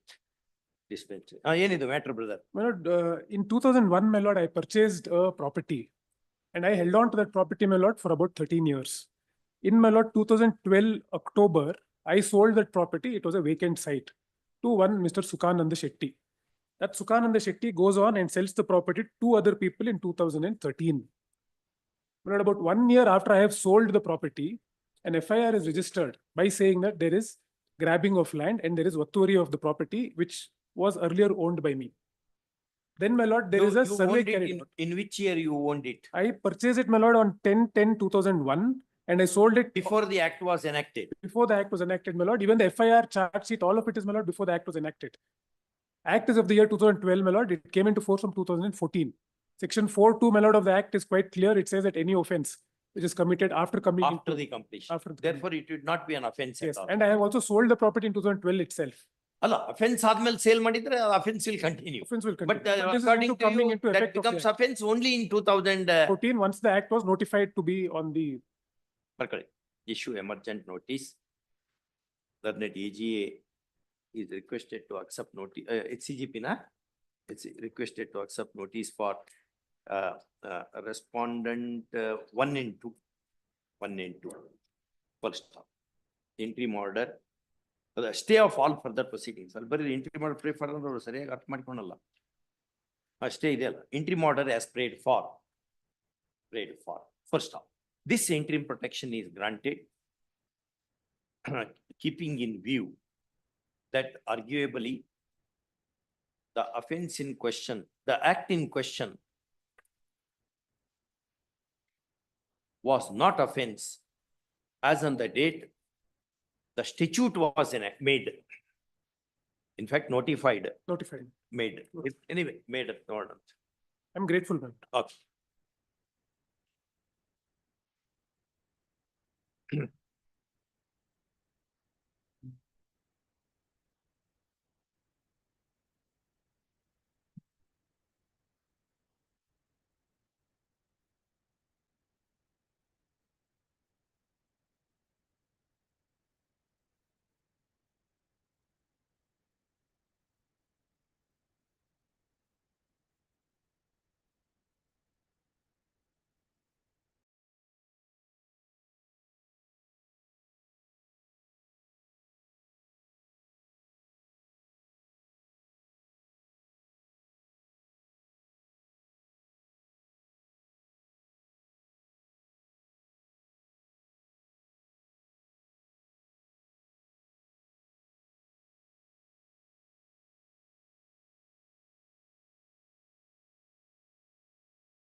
ಬಂದಿಲ್ಲ ಅದೇ ಬಂದಿಲ್ಲ ಅವರು. Call this matter week after next ಹಾಕೋಬೋದಾ? ಇದು ಮುಗಿಸ್ಬಿಟ್ರೆ ಅದನ್ನ ಹೇಳಲ್ಲ. ಅದೇ ಅವರು ಬಂದ್ರೆ ಮುಗಿಸ್ಬಿಡ್ಬೋದಿತ್ತು. ಅಷ್ಟೊತ್ತಿಗೆ ಬರ್ಬೋದೇನೋ ಅವರು 2:30. ಇದನ್ನ ತಗೊಂಡ್ಬಿಡೋಣ. ಆಯ್ತು ತಗೊಂಡ್ಬಿಟ್ರೆ. Perhaps others need not wait. ಬೇರೆ ಇನ್ನೊಂದು ಪಾಸ್ವರ್ಡ್ ಮ್ಯಾಟ್ರ್ ಇತ್ತಲ್ಲ. ಹಾ 38, 39 ನಾವು ಸ್ವಲ್ಪ ಓದ್ಕೊಂಡ್ ಬರ್ತೇವೆ ರೀ. ಅದೇನೇನೋ ಪೋಸ್ಟ್ ಅಮೆಂಡ್ಮೆಂಟು ಸ್ವಲ್ಪ ಏನೇನೋ ಬದಲಾವಣೆ ಆಗಿದೆ, ಸ್ವಲ್ಪ ನೋಡ್ಕೊಂಡ್ ಬರ್ತೀವಿ. ಮತ್ತೆ ಅದನ್ನ ಗುಜರಾತ್ ಜಜ್ಮೆಂಟ್ ಓದ್ಕೊಂಡ್ ಬರ್ತೀವಿ. ಡೆಲ್ಲಿ ಜಜ್ಮೆಂಟ್. No, till 2007, ಹಾ explanation 5 was in operation. From 2007 onwards, my lord, explanation 5A came to be inserted. So that is ಹಂಗಾಗಿ ಅದೇ ಬದಲಾವಣೆ. 5 and 5A. But Delhi judgement is after On 5. on 5 ಅದು 5A ಅಲ್ಲ.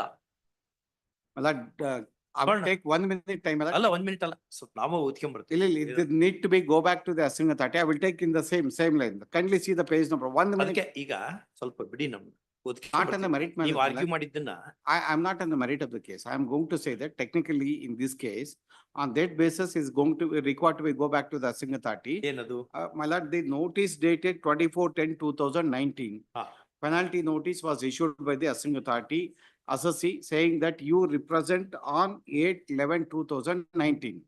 But whereas the same day he passed a penalty order. I will take into the records. Kindly see the page number 30.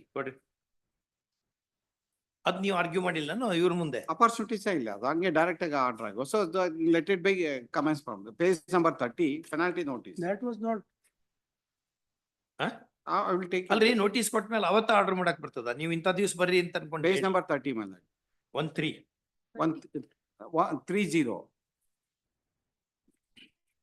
Penalty notice.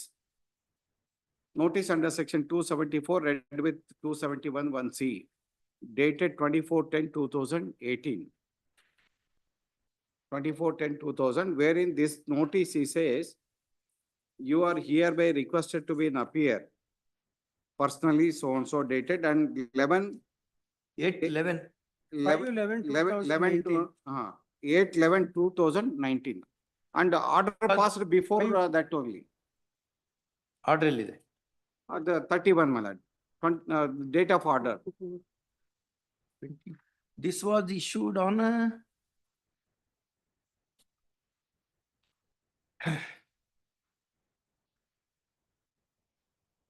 24/10/2019.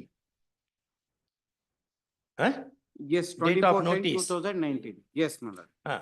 And the order also You were says asked to appear on 8/11/2019. and 24/10 order ಮಾಡಿದ್ರಿ. Same day. So let It is provide an opportunities, pass an order in accordance with law. ಅಥವಾ ಮೊದ್ಲು order ಮಾಡಿ ಇಟ್ಕೊಂಡಿದ್ದು notice ಕೊಟ್ಟು ಆಮೇಲೆ ಅವ ಏನೋ ಹೇಳಿ ನಾವಿಂತ order ಮಾಡಿದ್ರ ಆತು ಅಂತ ಏನು? But I think this ground was not. That's all, it is apparent now. I am also seeing it. ಆ ಗ್ರೌಂಡ್ ಎಲ್ಲಿ ತಗೊಂಡಿದ್ರಿ ನೀವು? KIT ಮುಂದೆ, ನಿಮ್ಮ ITA ಮುಂದೆ?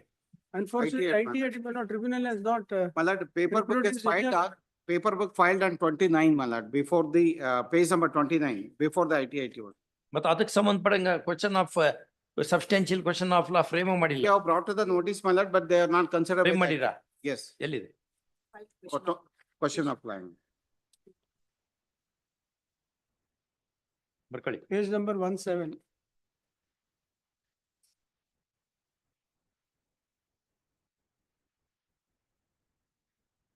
The question is not raised.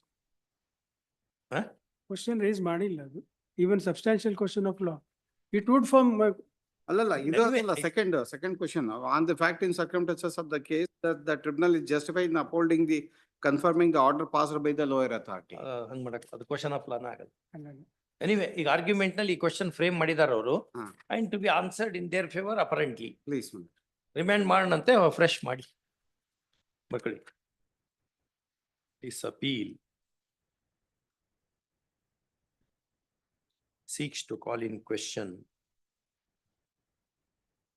Income Tax Appellate Tribunal's order dated 6/6/2022, whereby assessee's appeal in ITA number 93, Bangalore 2022 for the assessment year 2016-17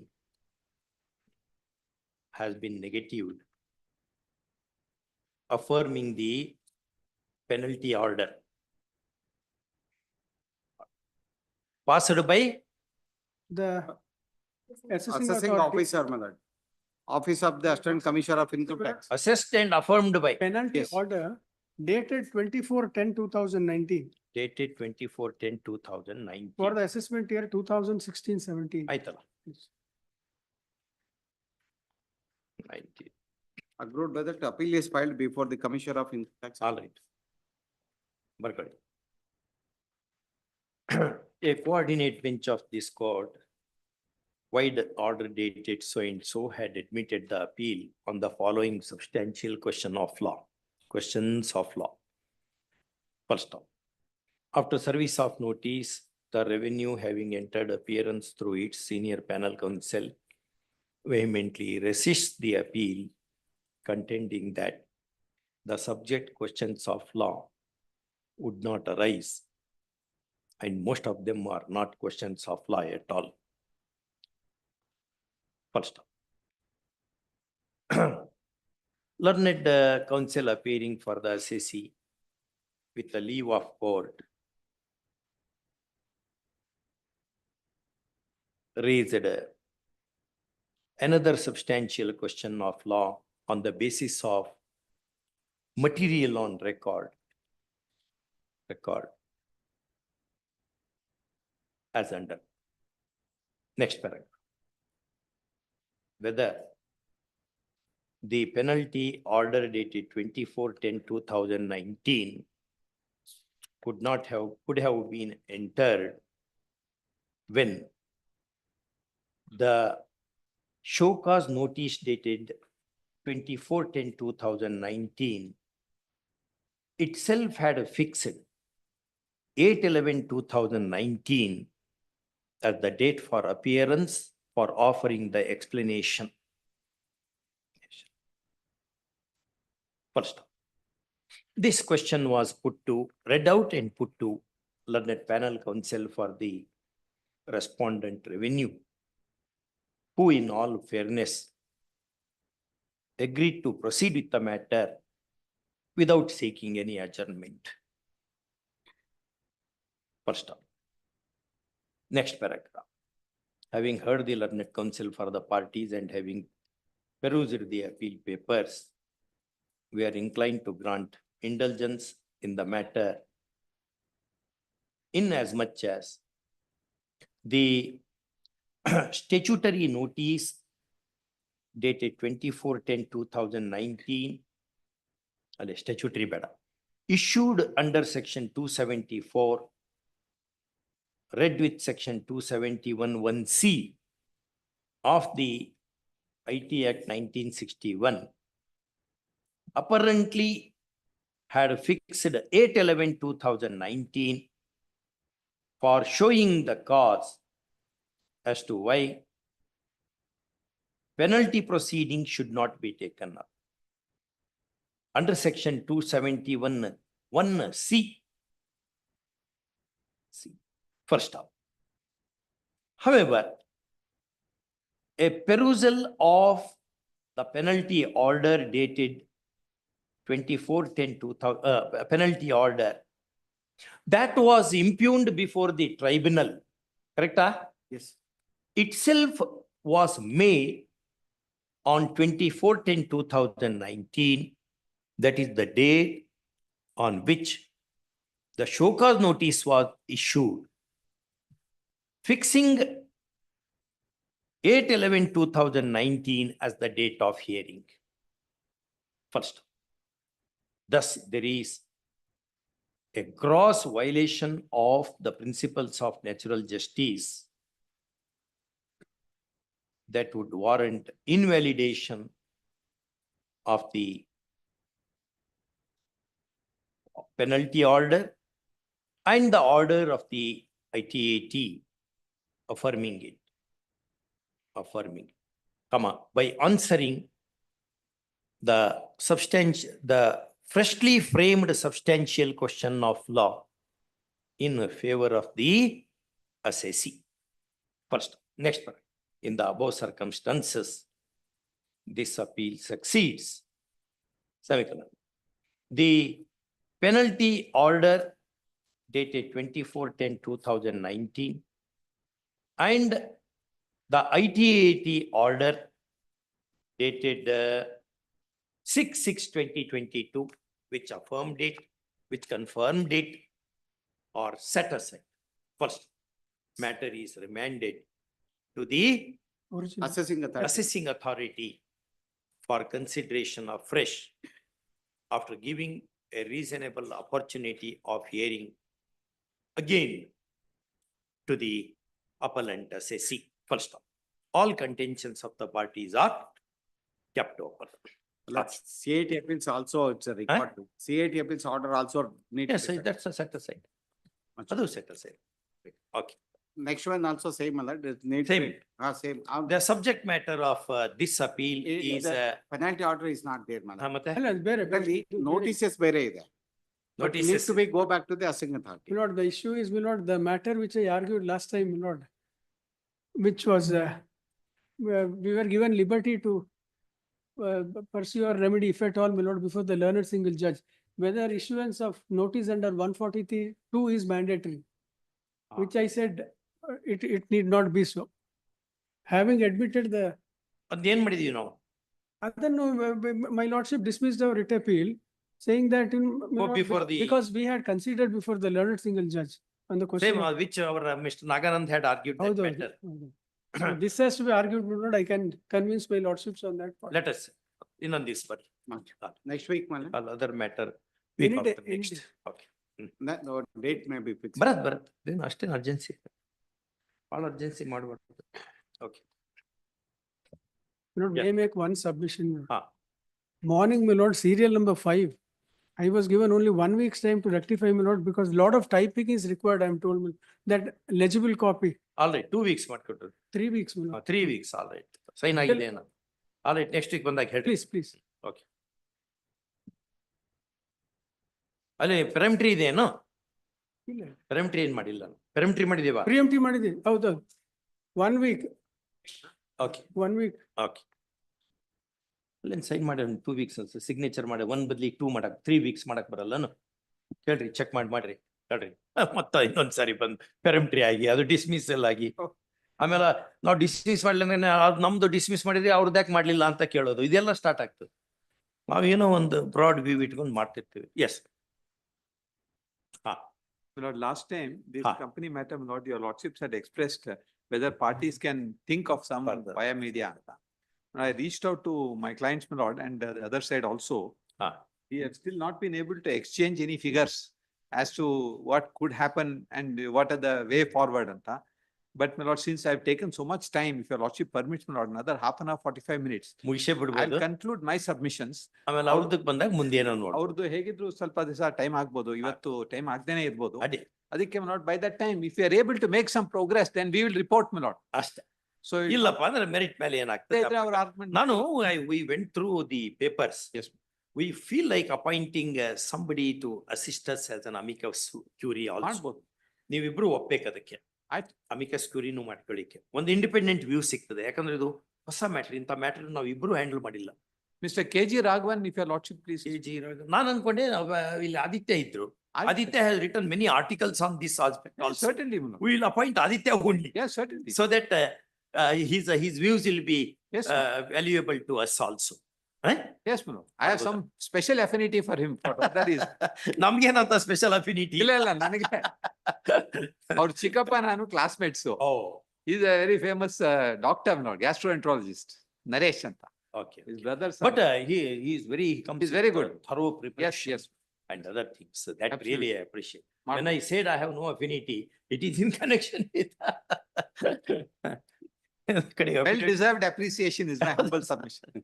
He's a good worker.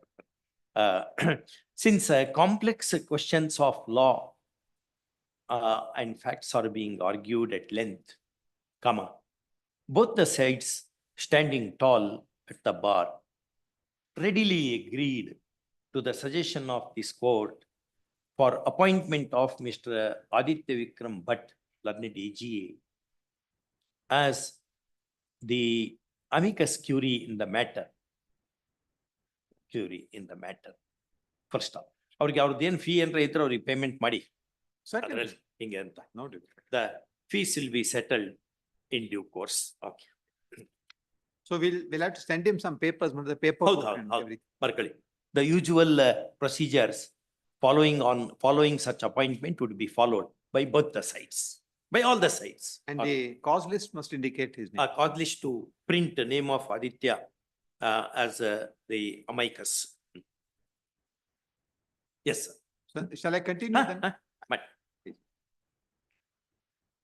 No, my lord, I was at the end of submissions relating to two or three aspects. Why I addressed, my lord, your lordships on first aspect is the frame of the petition and the prayers that they had made. Then, my lord, the second aspect, my lord, was relating to the board meetings that were held. The third aspect, my lord, I submitted was relating to the directorships and the allotment. The other aspect, my lord, on which I dilated a little more was about the land. When they took a decision, when they purchased the land, when it was decided that they should not hold the land, those board meetings, my lord, were all shown. and Jaikar Jerome's BDA petition that nobody is coming forward this, that. etc. Then, my lord, the sale of that to the close relatives of two of the respondents also, your lordships noticed. And the one other document your lordship noticed was that one of them who purchased some portion, he entered into a contract with another third person to do some land development work. And that also, my lord, is just to completeness of record. Next, what happened, my lord, was that these properties were, my lord, turned to account and sold.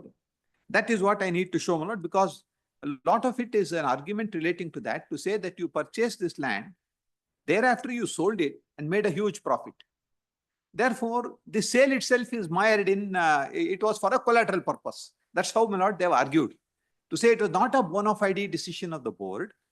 It was a decision calculated to benefit yourself, because one was a son, another one was a nephew. And they in turn invested the money and they made profit and sold it away. So it was with ulterior motive. Ulterior it was motive. done. Yes. That's one of the arguments, my lord, that has been argued and accepted by the CLB also. So on that aspect, my lord, I need to show your lordships just 2 or 3 documents. And then, my lord, I'll go to the question about directorship. Yes. And then, my lord, I have to take your lordships through, my lord, some of the oral evidence in the matter. Yes. My lord, your lordships may please take page number, volume number 2.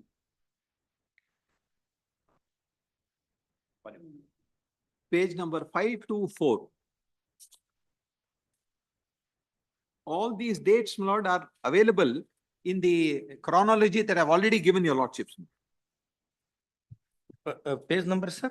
Page number, sorry, 537. 537. This is a sale deed. Relating to survey number 33/1. Lord, just to recap, the sale of the properties by the company to respondent 4 and 5, that was done, my lord, on 28/4/2005. So this is contemporaneous transaction agatte antana? Allala, this comes, my lord, little later. 21/7/2005. 20, yes, 21/7, that is 2006 adu. Ali print alli, you can't read it. At page 436, your lordships will get the date, my lord. Endorsement alli ಇದೆ. It is even 1 year after. 1 year. So 28/4/2005 was the sale, and on 21/7/2006, this sale takes place. there are two sale deeds. This sale deed, my lord, is relating to 3 acres and 35, 3 acres. Yav area? Survey number 31/3. This is, my lord, in Hadarahalli village, Va- Nelmangla Taluk. Nelmangla Taluk. Approximately, what is the distance between this land and petition lands, appeal lands? Alla, ಇದು petition land. This petition land. Yes. What happened, my lord, was that petition nalli, their contention was that these lands belong to company. Company had purchased the lands and the board took a decision to sell these lands.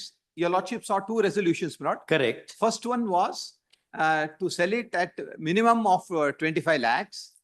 The second one said whatever cost we had got, that itself is sufficient. Thereafter, my lord, the sale takes place. Correct. So the company sells it to these two individuals.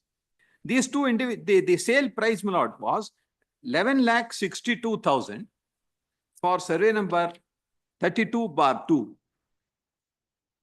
And for 33/1, it was 15,90,000. These sale deeds your lordships have seen, my lord. Correct.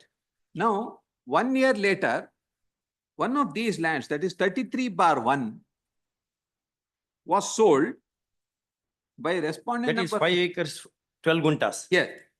Or only 3 acres. No, no, total sold was 5 acres and 12 guntas under 2 sale deeds. The one is 3 acres, one. Yes.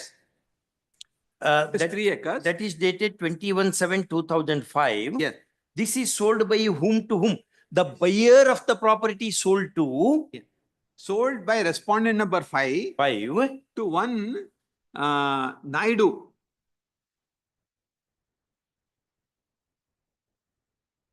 Your lordships will get the name at page 50. Mohan B. Naidu. Mohan, yes. Sriyata B.G. Naidu Ravar Maga, Mohan B. Naidu.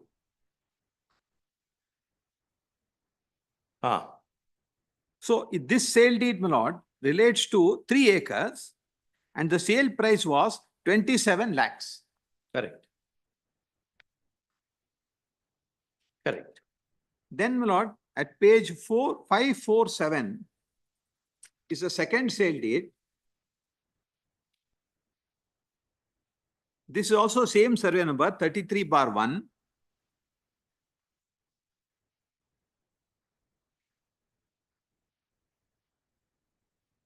It is sold by respondent number 5. This is the petition, my lord. Petition respondent 5.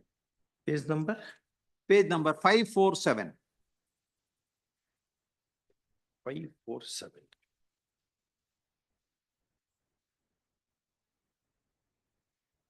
This is another sale deed. Another sale deed by same Ashok in favor of G. Sudhakar Shetty. This is for the remaining part of that sale, that survey number. 2 acres, 12 guntas in same survey number. 33/1 survey number. So, avrige 5 acre, 12 guntas he had bought. He sold it in 2 tranches. This is 30 August 2006. 30th August 2006. About 1 month thereafter. Yes.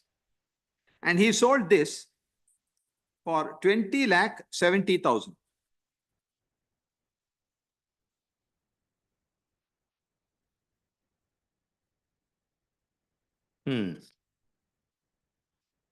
So, ಅದೆರಡು total ಮಾಡಿದ್ರೆ, he bought it for 15,90,000 plus he paid stamp duty on it and registration fee.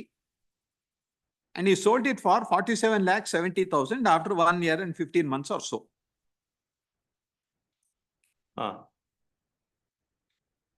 ಅವಾಗ guideline value ಏನಿತ್ತು? ಅದು evidence ಏನು ಬಂದಿಲ್ಲ, my lord. Only evidence that has come is, he said that in the vicinity of this place, somebody else has developed some land and those sites are being sold at 250 rupees a square foot ಅಂತ ಬಂದಿದೆ. ಅದು converted land. Converted. ಇದು converted. This is also converted land. Converted. Layout But ಆಗಿಲ್ಲ. ಅಲ್ಲಿ layout ಆಗಿದೆ. ಇಲ್ಲ ಆಗಿಲ್ಲ. ಇಲ್ಲ ಆಗಿದೆ. DC ಕನ್ವರ್ಷನ್ ಆಗಿದೆ. DC conversion. 95 ಕನ್ವರ್ಷನ್ ಆಗಿದೆ. Yes. So the only evidence that is there on the record is that 250 rupees ಅಲ್ಲಿ site ಮಾರಿದ್ದಾರೆ. Per square foot. And ಅದರಲ್ಲಿ ಕ್ಯಾಲ್ಕುಲೇಷನ್ ಅದೆಲ್ಲ ಏನು ಇಲ್ಲ, ಎಷ್ಟು ಡೆವಲಪ್ಮೆಂಟ್ ಎಷ್ಟಾಗುತ್ತೆ, ಡೆವಲಪ್ಮೆಂಟ್ ಕಾಸ್ಟ್ ಎಷ್ಟಾಗುತ್ತೆ, ಆಮೇಲೆ ಎಷ್ಟು ಏರಿಯಾ ಬರುತ್ತೆ. And so far as the other number is concerned, my lord, that is 32/2, where 3 acres 35 guntas were sold in favor of respondent number 4.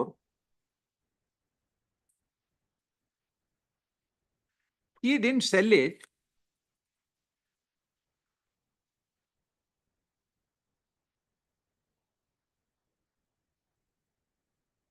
What he did, my lord, was, Lordship, may please go to page 530.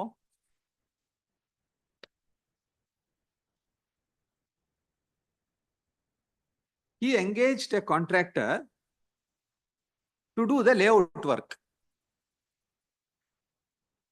Who? That is respondent number 4. Rajesh Gandhi. He appointed Kantra. Appointed one Kantaraj, who's a contractor, to undertake various items of work. Because the land had already been converted, so they had to actually make the layout and get other regulatory approvals. This is on 4/2/2006.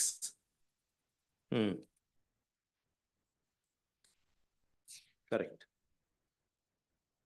And the total contract value, your lordships will get it at page 532. Of which various sums he has already received. Ella number of items, individual items. 18,91,300. 18,91,000. He bought the property for 11,62,000 plus spent stamp duty and registration. Then he spent nearly 19 lakh rupees on this site layout formation. ಅಲ್ಲ sale deeds ನಲ್ಲಿ ಮಾರುಕಟ್ಟೆ notified value ಬಗ್ಗೆ ಎಲ್ಲಿಯೂ ಹೇಳಿಲ್ಲನು? ಏನ್ ಹೇಳಿ under valued ಇಂಡರ್ valued ಅಂತ ಇಲ್ಲ, ಅದೇ ವ್ಯಾಲ್ಯೂ ಅಂತ ಹೇಳಿದ್ದಾರೆ ಅಷ್ಟೇ. ದಿಸ್ ಇಸ್ ದ ವ್ಯಾಲ್ಯೂ ಅಂತ ಹೇಳಿ ಬಿಟ್ಬಿಟ್ಟಿದ್ದಾರೆ. Those sale deeds, if your lordships would like to see, my lord. ಸರ್ಕಾರ ನಿಗದಿಪಡಿಸಿದಂತೆ 545 545 545 ನಮ್ sale deeds there in volume 1. ಅಲ್ಲ ನಿಮ್ ಸೇಲ್ ಪ್ರಶ್ನೆ ಬರಲ್ಲ ಈಗ. ಇಲ್ಲಿ ಇದ್ರಲ್ಲಿ ಏನ್ ಹೇಳಿಲ್ಲ. ಅದಕ್ಕೆ ಇದಕ್ಕೆ ಎಷ್ಟು ಡಿಫರೆನ್ಸ್ ಆಗ್ತದೆ? ಎಷ್ಟು ಪರ್ಸೆಂಟ್ ಡಿಫರೆನ್ಸ್ ಆಗ್ತದೆ? ಯಾವ್ದಕ್ಕೆ ಬಿಟ್ವೀನ್? ಈಗ ಇವ್ರೇನ್ ಮಾರಿದ್ರಲ್ಲ ತಮ್ಮ ಮಗ ಮತ್ತು ಇನ್ನೊಬ್ಬ ರಿಲೇಟಿವ್ಗೆ, ಅದನ್ನ ಎಷ್ಟಕ್ಕೆ ಮಾರಿದ್ರು? ಅದೇ ಇದೆ ದಿಸ್ ಇಸ್ ವಾಟ್ ಇದೆರಡು. ಏನಾಯ್ತು ಅಂದ್ರೆ ಆ ಡೆವಲಪ್ಮೆಂಟ್ ಮಾತ್ರ ಇಷ್ಟ, ಆ ಕಾಂತ್ರಾಜಿ ಕೊಟ್ಟಿ ಡೆವಲಪ್ಮೆಂಟ್ ಮಾತ್ರ ಅಷ್ಟೇನೆ. ಅದರಲ್ಲಿ there were 2 portions. 32/2 ನ ಮಾರಾಟ ಆಗ್ಲಿಲ್ಲ. ಅವ್ರು ಕೊಂಡ್ಕೊಂಡ ನಂತರ he started engaged a contractor to do some land work. In 33/1 5 ಎಕರೆ 12 ಗುಂಟೆ ಇತ್ತಲ್ಲ, ಅದನ್ನ ಮಾರಿದ್ದಾರೆ. ಓಕೆ. 5 ಎಕರೆ 12 ಗುಂಟೆಯಲ್ಲಿ they didn't do any development work. He straight away sold it, but after 15 and 18 months. ಆ ಅಮೌಂಟ್ ಎಷ್ಟಕ್ಕೆ ಆಗ್ತದೆ? ಅದು ಅಮೌಂಟ್ ಅದೇ my lord. He bought it for 15,90,000 plus stamp duty and registration. And he sold it for 47,70,000.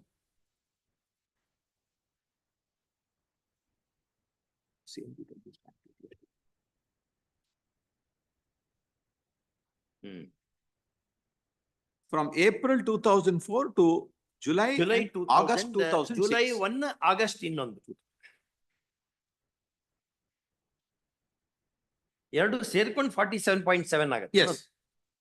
ಒಂದರಲ್ಲಿ 27 ಲಕ್ಷ, ಇನ್ನೊಂದು 20 lakh 70,000. 15 ಮೂರ್ಲೆ 40, 16 ಮೂರ್ಲೆ 48 ಇಟ್ಸಿದ್ರೆ around 200% profit ಮಾರ್ದಂಗ ಆಗ್ತದೆ. 100%. ಯಾಕೆ? Yes, 200. 200%. 16 ಲಕ್ಷದಿಂದ 30 ಸ್ಟಾಂಪ್ ಡ್ಯೂಟಿ ಆಡ್ ಮಾಡ್ಬೇಕಾಗುತ್ತೆ. I'll work out that and give now. Andrunu, it is more than double. ಅಲ್ಲ stamp duty ಎರಡನೇದಕ್ಕೂ ಇರುತ್ತೆ.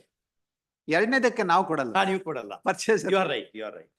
And capital gain ಬರುತ್ತೆ. Correct.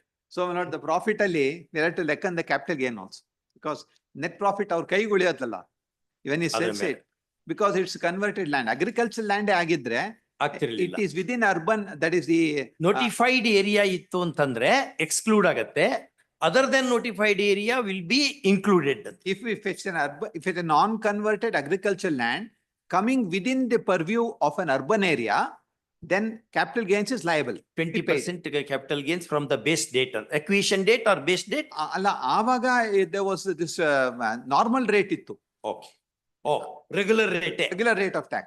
Whichever With slab only- you are in. Yeah. Okay. With only exemption, supposing you want to invest in a residential house, you may invest. Okay. That is within particular period you have to do it. 2 years. Or 2 years. But otherwise that benefit was not there. So in addition to this, you would have paid capital gains tax, because this is converted for non-agricultural purpose. So that exemption for agricultural land sale will not apply. Supposing there's an urban area, and there is now in those times, Nelamangala was not within Bangalore area. Correct. So from Nelamangala, this is about 8-9 kilometers away. So it was definitely not coming within either Nelamangala area or within Bangalore area. Incidentally, it is nearby your native place also. Yes, slightly at about 15 kilometers away from 15 there. kilometers away. So Yes. ಆವಾಗ ಅಲ್ಲಿ ಬರ್ತಾ ಇರ್ಲಿಲ್ಲ. So since it was not coming within the Nelamangala area and it is converted for non-agricultural use, exemption would not be available. This is so far as the sale is concerned. Yes. But ಈಗ ನೀವು ಹೇಳಿದ್ರ ಮೇಲೆಲ್ಲ ಈಗ ಪ್ರಿಜಂಪ್ಷನ್ ಮೇಲೆ ಹೊಂಟೇವ್ ನಾವು. Pleadings ಇಲ್ಲ. ಅಲ್ಲ, pleading ಸ್ವಲ್ಪ ಇದೆ, ಎವಿಡೆನ್ಸ್ ಸ್ವಲ್ಪ ಇದೆ, ಪೂರ್ತಿ ಇಲ್ಲ. I'll show the pleadings now, my lord. Please take the petition, my lord. ಇದೆಯಾ? Yes. Petition is volume 1, page 1. One of my grievances is that neither is there a specific pleading, nor is there evidence.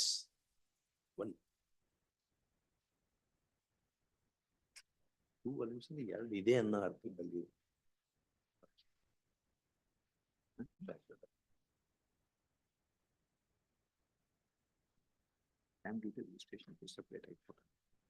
The averments, my lord, relating to this is at page 7 onwards. Mr. Aditya, you can sit little nearby. So that Volume 1. you should maintain distance does not mean physical distance. Mental, my lord. That is not physical. Normally government advocates are sitting here. What matters is they will adjust. Last seat whenever there is a. But most of the time it's the government advocates, my lord, who adjust out. Always. Because ಅವ್ರು ಯಾವಾಗ್ಲೂ 4-5 ಜನ ಇರ್ತಾರೆ.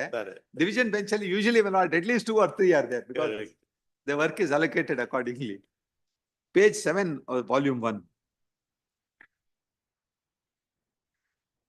The company, paragraph During the Roman year number 97. 6. The company during the year 97-98 purchased immovable properties being converted land measuring 5 acres 12 guntas bearing survey number 33/1, 3 acre 35 guntas 32/2, both lands at Vadaralli village, Kasba Hobbli, Nelamangala, which properties are more fully described schedule, collective schedule property. Total extent 9 acres 7 guntas. Said properties are situated approximately 30 kilometers from the city of Bangalore on the Bangalore-Pune National Highway, and in view of the boom in the real estate market, the properties were worth not less than 3.5 to 4 crores of rupees. Our version. ಅವ್ರು ಹೇಳೋದು. Anyway, this cannot be because even subsequently that rate has not come ಅನ್ನೋದು ನಿಮ್ content. ಅವರು ಹೇಳಿದ್ದಾರೆ, evidence ಅಲ್ಲಿ ಬಂದಿದೆ. ಅವ್ರು ಯಾರಾದ್ರೂ ಆಫರ್ ಕೊಟ್ರಾ, 1 ಕೋಟಿಗೆ ಆಫರ್ ಕೊಟ್ರಾ ಇದೆಲ್ಲ ಕೇಳಿದ್ದಕ್ಕೆ ಹೇಳಿದ್ದಾರೆ, ಏನು ಇಲ್ಲ. There's nobody who came with an offer like that. Cross examination ದಲ್ಲಿ ಇದೆ. ಇದ್ರಲ್ಲಿ ಏನಾಯ್ತು, my lord, first round, without my lord taking evidence, the company law board, my lord, passed an order allowing the petition. And against that, an appeal was filed. The division bench of this honorable court, my lord, on hearing, found that how can this finding be recorded like this with no evidence, no pleading, nothing, and directed that witnesses must be examined, documents must be exhibited and reconsidered. Then it was reconsidered. Then, my lord, page 8 ali, second volume, they are only referring to sale deed. My lord, if I may skip over that, details of the sale deed. Correct. Para 3. Petitioners submit the sale consideration of 15,90,000 and 11,62,000 paid for purchase of the petition scheduled properties by the company was contributed by petitioners and respondents 2 to 6 equally, as evident from the recitals in the aforesaid sale deeds. Payment made by petitioners respondent 2 to 6 for purchase of petition scheduled properties in the name of company has been treated as an investment in equity in the books and records of the company, reflected in the balance sheet as share application money. Submitted that petitioners and respondents 2, 4, 5, and 6 are only shareholders of defendant one company. In that regard, balance sheet for the period ended 31/3/2000, annual returns made up to 39/2000 are produced to it and marked as annexures. Petitioners submit the aforesaid 2 sale deeds has been withheld by the sub-registrar as in the appropriate stamp duty stipulated had not been paid. Accordingly, a reference has been made under section 45A. Then petitioners submit after petition schedule purchased in view of the crisis in the real estate. 45 capital E. 45A again, when the company bought it, the district registrar raised it to say that there is undervaluation, you're not paid full stamp duty. Anyway, for this, cannot connected at all. It's not connected. And that proceeding was closed also. There's no further amount that was paid off. Anyway. Yes. Then next para is important. The petitioners submit that after the petition scheduled properties were purchased, in view of the crisis in the real estate business, the same was not developed. The company has not carried on any business except for purchasing the petition scheduled properties. So it is their version. Their version. And that is borne out by board meetings also. So there was a real estate business crisis ittu. So property was not developed. Property was not developed is there, it's all right. That is But not in it's this. your version that there was a, this is Initially, how in view of as on the the date it crisis was in the real estate business. purchased as on the date of the Yes. purchase, in 96, my lords, not in the subsequent years. Then, my lord, they refer to one episode about somebody wanting to purchase. Let's see, my lord, what that is. Paragraph 6. The petitioners submit that during the last week of June 2005, Shankaran, that Mohanan Shankaran Kutti. approached the company and informed that he is negotiating for purchase of petition properties with respondents 2 to 6. And since the petitioner one also happens to be a director, he has approached him as he was not present during the discussions with the said respondents. Petitioner is shocked and surprised to note that the decision had been taken by respondent 2 to 6 to sell the petition scheduled properties without calling for board meeting of the company, without informing him. Petitioner 1, upon hearing the said information, went to the office of District Registrar Bangalore, find out if proceedings relating to adjudication of proper stamp duty in the aforesaid 2 sale deeds pertaining to petition schedule had been finalized. Petitioner 1, after repeated visits, was in for another shock, inasmuch as the company had collected both the aforesaid sale deeds, consequent on the order dated 10/6/2005 passed by the Honorable High Court in writ petition number so and so, directing registrar to release the originals of the aforesaid sale deed subject to certain conditions. After learning about the said development, petitioner 1 contacted petitioner 2 Krishna Part to verify about the sudden decision of the company to sell the petition scheduled properties and as to how he had not been involved in the said decision. In response, petitioner 2 furnished the petitioner 1 copies of the sale deed pertaining to scheduled properties he got released from the company to the district registrar's office. This honorable court may be pleased to note that the endorsement dated 30/6/2005 made by the district registrar Bangalore on the reverse of the last page of sale deeds to the effect that same have been released subject to order of the Honorable High Court is required to be produced as and when required.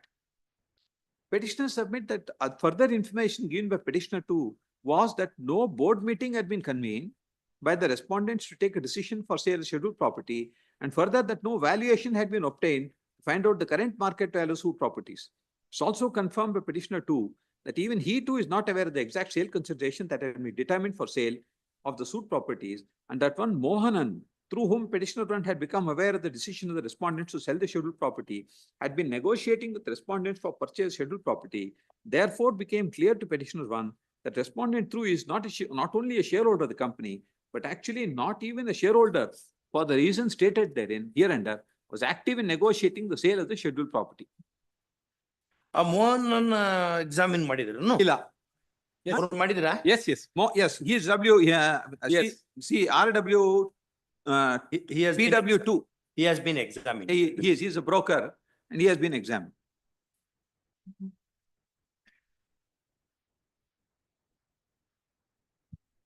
Then, my lord, next paragraph is that clandestinely they were doing it and he objected by sending a telegram, etc.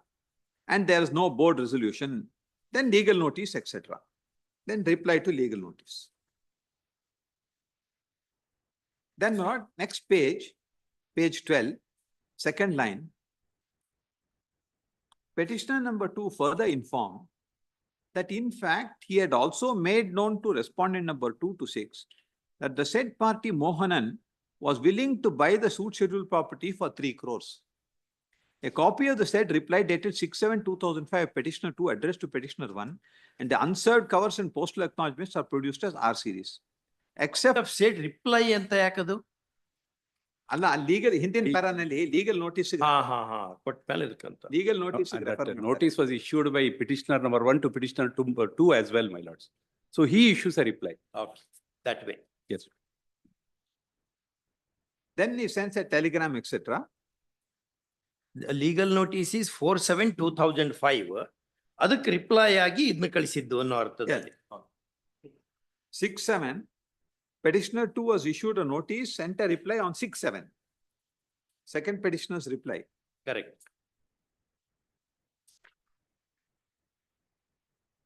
Mohanan evidence ಇದೆ.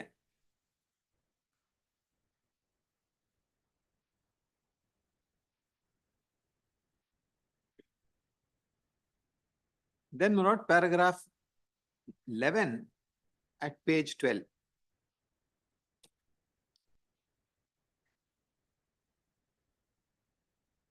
Petitioner 1 submits. Petitioner 1 submits that in the aforesaid legal notice issued by him, he has specifically mentioned that he has received a ready offer for purchase of the suit properties for a sum of rupees 1,65 lakhs. So ಇಲ್ಲೇ controversy ಬಂದೋಯ್ತು. ಅಲ್ಲಿ 3 ಕೋಟಿ ಅಂತ ಹೇಳಿದ್ರು. ಇಲ್ಲಿ 1,65 lakh. And unless a proper valuation is done with regard to the value of the suit schedule properties, a board meeting is called for work out the modalities of the sale. Defendant should not proceed with the sale of the suit properties. If they proceed, the same will not be binding on the company, its shareholders. All of them will be able to be prosecuted.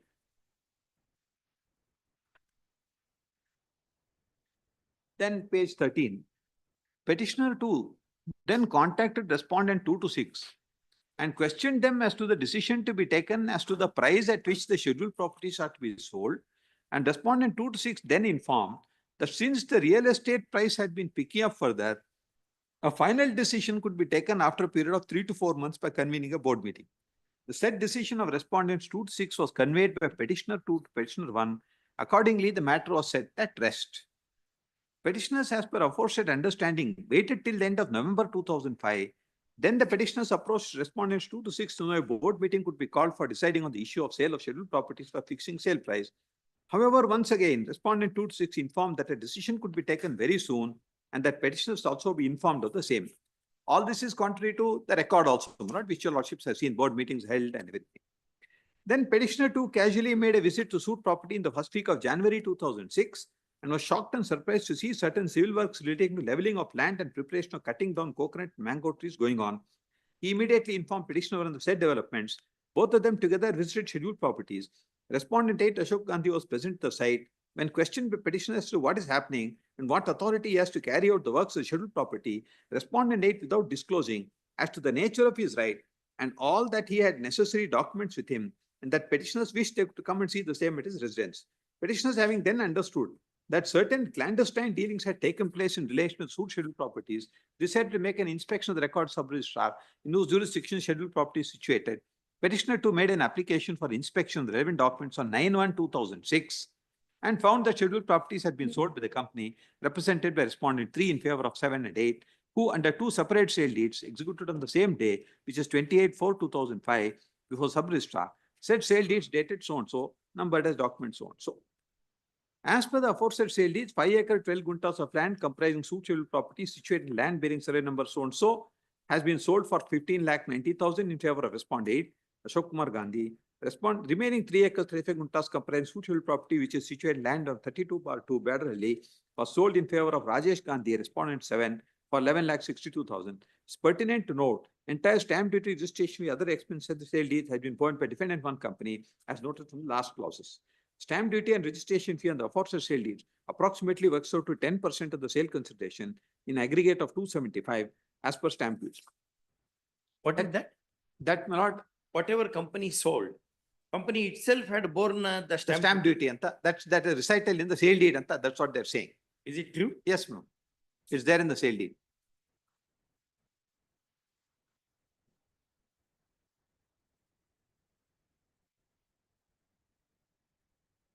Then next para says they're closely related, that no dispute about that.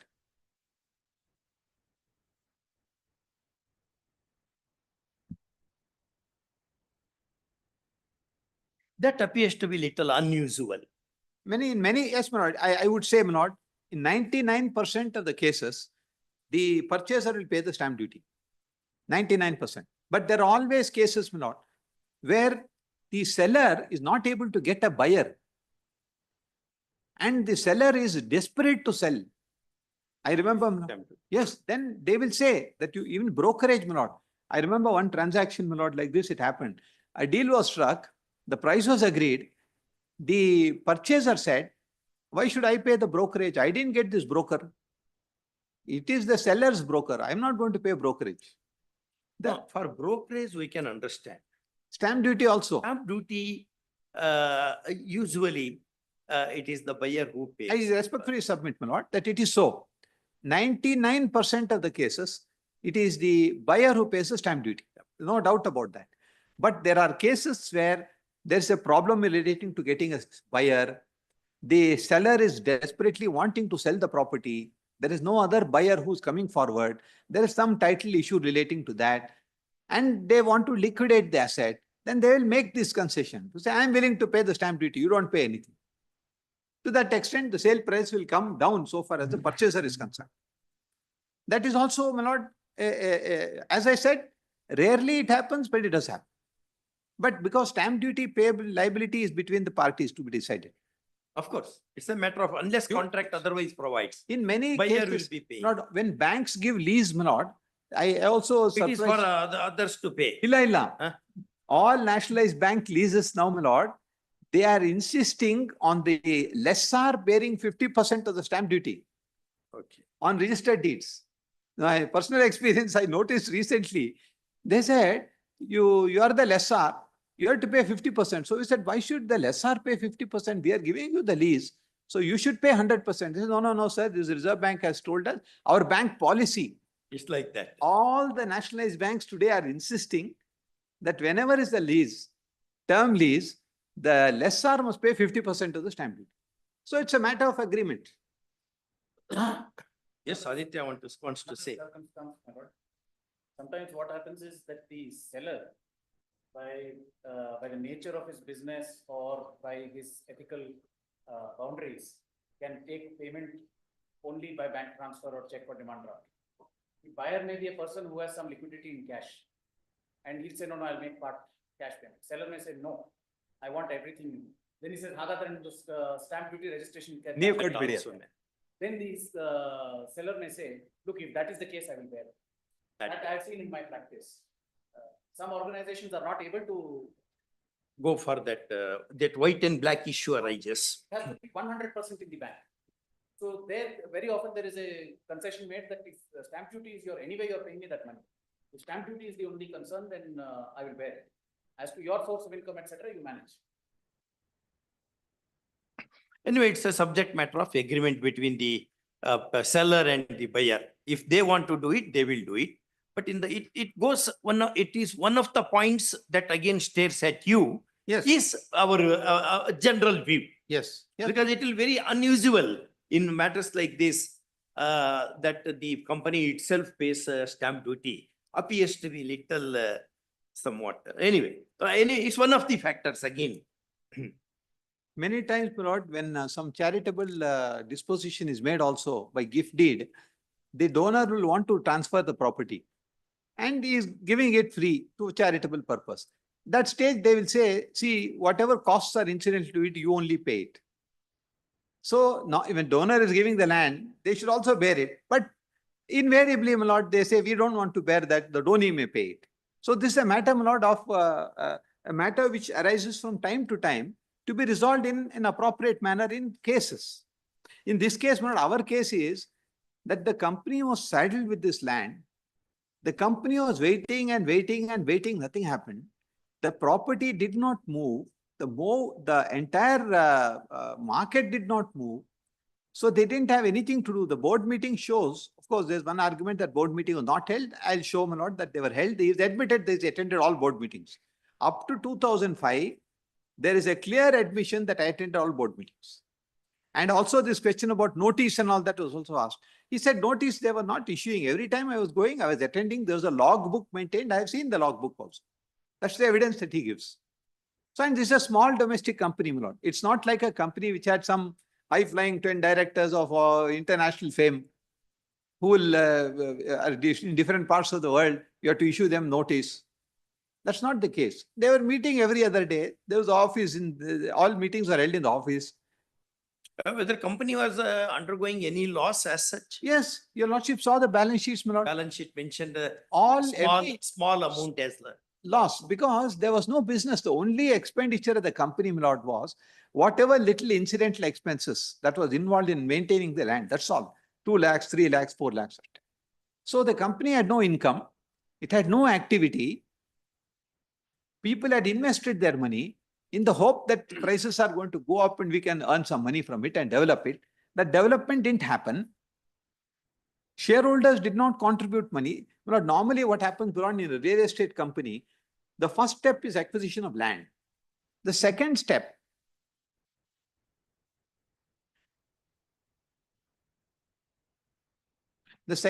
my lord, is they will go to the local authority and this already converted. So next step is to get a plan approval from the local authority. Now we have urban development authorities for most areas. Those days it was not like that. It's village panchayat. So you'd go to panchayat and ask them that we want to develop this. So you'll get a development plan approved from them. That costs money. And money is official money and other money. So they must be ready with that to pay. So that is the second step. Third step is to find resources to get a contractor to come and do the layout. For that, again, money has to be there. And most importantly, the board has to make an assessment that if we spend all this and we prepare all this, who's going to buy it? Will there be somebody who's going to buy it? I remember, my lord, in the 80s and 90s, land in the vicinity of even 10 kilometers from here, it was available for 60 rupees a square foot. 80 rupees was high price, a square foot. Today, that is 10,000 rupees a square foot. So we have to juxtapose the situation. So ಆ ಟೈಮ್ಗೆ ಹೋದ್ರೆ ದುಡ್ಡಿರ್ಲಿಲ್ಲ, ಜಮೀನಿತ್ತು, no development work was done, and there was no marketing that was done, and they didn't make any progress in it. So who has to do it? People have to put money. So the board, my lord, for 3 years, balance sheet shows from 2000 onwards, it kept on showing that no activity, no activity, no activity. And the board meetings were held. And board discussed this issue. And board finally said in a sense of desperation, ನಾವು ಎಷ್ಟು ದುಡ್ಡು ಹಾಕಿದ್ವಲ್ಲ ಅದು ಬಂದ್ರೆ ಸಾಕು ನಮ್ಗೆ. ಮೊದಲು 25 ಲಕ್ಷ ಅಂದ್ರು, ಆಮೇಲೆ ಅದನ್ನು ರಿಡ್ಯೂಸ್ ಮಾಡಿ ಇಲ್ಲ ನಮ್ಗೆ ಎಷ್ಟು ಹಾಕಿದ್ವು ಆ ಬಂಡವಾಳ ಅಷ್ಟು ಬಂದ್ರೆ ಸಾಕು. That was the milieu in which the decision was taken. Today, my lord, it is possible to say that now in Nelmangla area, because Urban Development Authority has come, there's a metro is very close by. The land there is 8 to 10,000 rupees a square foot if you go for a good, well laid out plot. But that's not the criteria. So, my lord, here at page 15, they say, my lord, in the middle of para number 17 there, petitioners having invested hard-earned money into the share capital have not derived any returns on their investments since the date of incorporation in the year 97. Respondents 2 to 6 they have offered explanation as to why stamp duty was incurred. Yeah. Respondent 2 to 6 have now to defraud the petitioners, have entered into the aforesaid transaction. Respondents have grouped together and resolved to defraud the petitioners. And the very fact that aforesaid sale transaction has taken place in month of April 2005 without the knowledge of petitioners goes to show malafide intention on the part of respondents. Said act have been objected to severe hardship and financial loss. Then not fiduciary, etc. And at the end of that, they say, the highlighted portion, it may be further noted, the sale consideration of the aforesaid sale deeds have been paid by way of post-dated checks It's not known as to whether the same have been honored or not and amounts realized. This is what they said, but the evidence shows that payment is realized. Yes. No evidence. Then they say petitioner submits a true property is situated close to Nelmangla, etc., etc. And they say no, suit properties have substantial value, and as on date, the value is 40 lakhs per acre. So, my lord, what they are now saying is 40 lakhs in the year 2006. On what basis they say that? Is there any document? Is there any registered document? Is there any guidance value? Nothing mentioned about that. Nothing.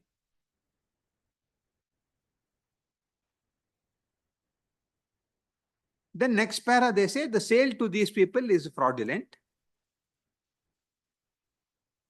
They say it's much lower than market value.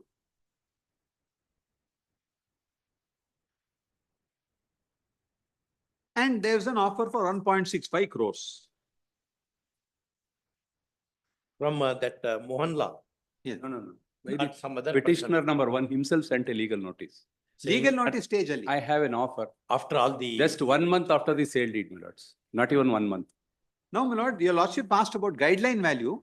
Please see the last sentence in page 16, my lord, last penultimate sentence. Sale deeds have been registered by showing the sale consideration at the guideline value fixed by Government of Karnataka.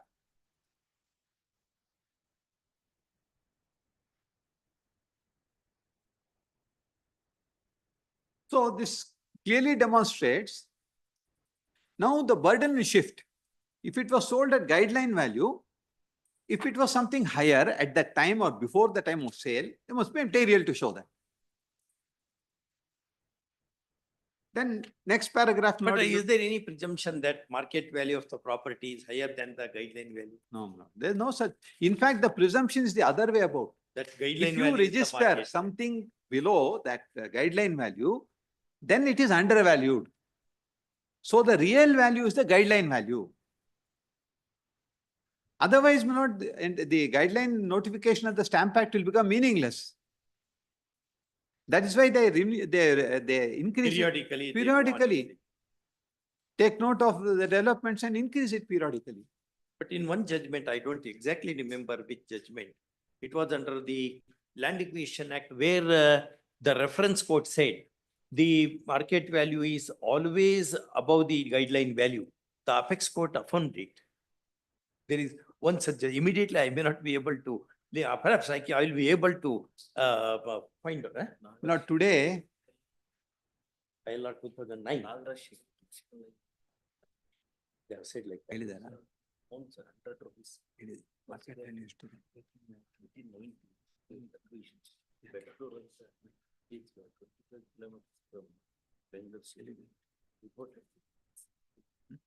My brother is saying there is a reported judgment on that. Nagaraj Shetty, ILR 2009, Karnataka. my lord, one factor I would place, my lord, for consideration, whether that can be considered and accepted. My lord, there are two provisions in the Income Tax Act. One is section 230 capital A. 230 capital A, my lord, said that if you are selling any movable property, initially it was 50,000. Then that was raised to 2 lakhs, then 5 lakhs, then 10 lakhs. So if you're selling any movable property for more than 50,000 rupees, anywhere, you had to make an application to the income tax department in a prescribed form. Where it had an option to buy itself. No, that comes later, my lord. Okay. Initially, you had to get a no objection certificate from the department. TA certificate, sub-registrar could not register the document. Okay. That was stage one. Okay. Then, my lord, the revenue authorities found this was not sufficient safeguard. So they introduced, my lord, a new chapter 269 A, in which, my lord, they provided that before any sale could be registered where the land value is more than, it was initially 10 lakhs, then the vendor and the purchaser must enter into an agreement in writing, stipulating the price and conditions of sale. both of them have to sign and give a form to the appropriate authority appointed under the Act. Usually it was an officer at the level of a joint commissioner. He would be the appropriate authority. The separate office thing was. So when you file that form, the authority had, I think there was a time prescribed, 90 days, within which they can decide that they will buy this property at the notified value. Because A and B said, I'll sell this property for 1 crore. So both will be happy. Department will buy it for 1 crore.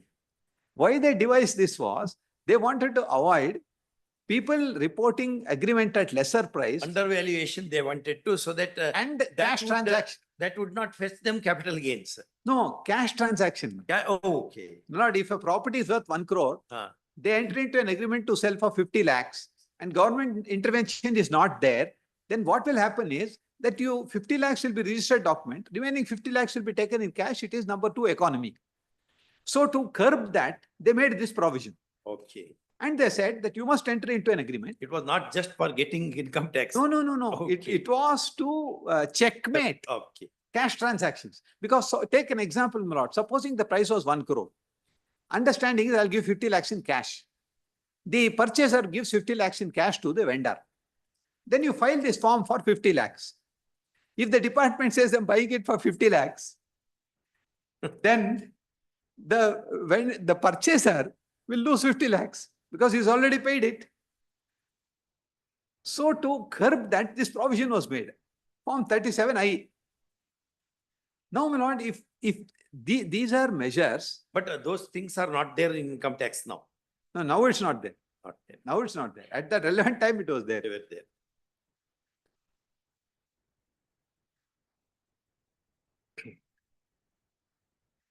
So, my lord, I was reading the petition.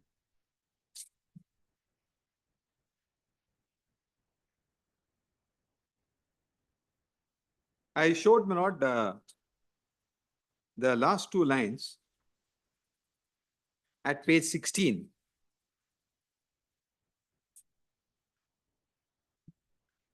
Then now they say that since I was a shareholder in this company and I had 10% of the shares, if the company had 10 acres, I should get 1 acre. Means I had it's like a partnership, you know. In a partnership firm, if the firm owns 10 acres and if there are 5 partners, 2 acres each. Subject to contract to the contrary, there's nothing. Each of them will get 2 acres. That is in the case of firm. But in the case of a company, it doesn't work like that. The company is its individual entity. A shareholder gets no interest in all the assets of the company. His interest is only to hold the shares of the company. A very old judgment, Bacha Gazdar, Honorable Supreme Court had occasion to deal with it. There was a shareholder who held shares in a company which was manufacturing agricultural produce like coffee, tea. And so he contended that when this company earns profit and I get 100 rupees dividend from that company, this 100 rupees is not, it is agricultural income. Because the company earned this money from agricultural operation. So you must treat this as agricultural income, and agricultural income is exempt under the Central Act. IT Act, Central Act, my lord. The central government union has no power to tax agriculture. That is in the state list. So they said, how can you levy tax on this? This company has earned everything agricultural income. So when it comes, the income of the company is agricultural income, but his income is from the company. That's what their lordship said. Their lordship said that in the case of a company, what is the nature of the income in the hands of the company is different from what its nature is when it comes to you. So company might have made agricultural income. It doesn't mean that it is agriculture in your hands. Same way, my lord, if a company owns 5 acres of land, I'm holding 20% shares. In fact, it appears they have referred to Solomon and Solomon. Yes, that principle. 1897 judgment. That is reiterated, my lord. Correct. So this aspect that I was holding shares, therefore virtually I have these insights. My lord, ultimately is this, my lord. Does a shareholder have a right to tell the board, you don't do this? And if you do this, you have to give me my share. Unlike in a partition suit.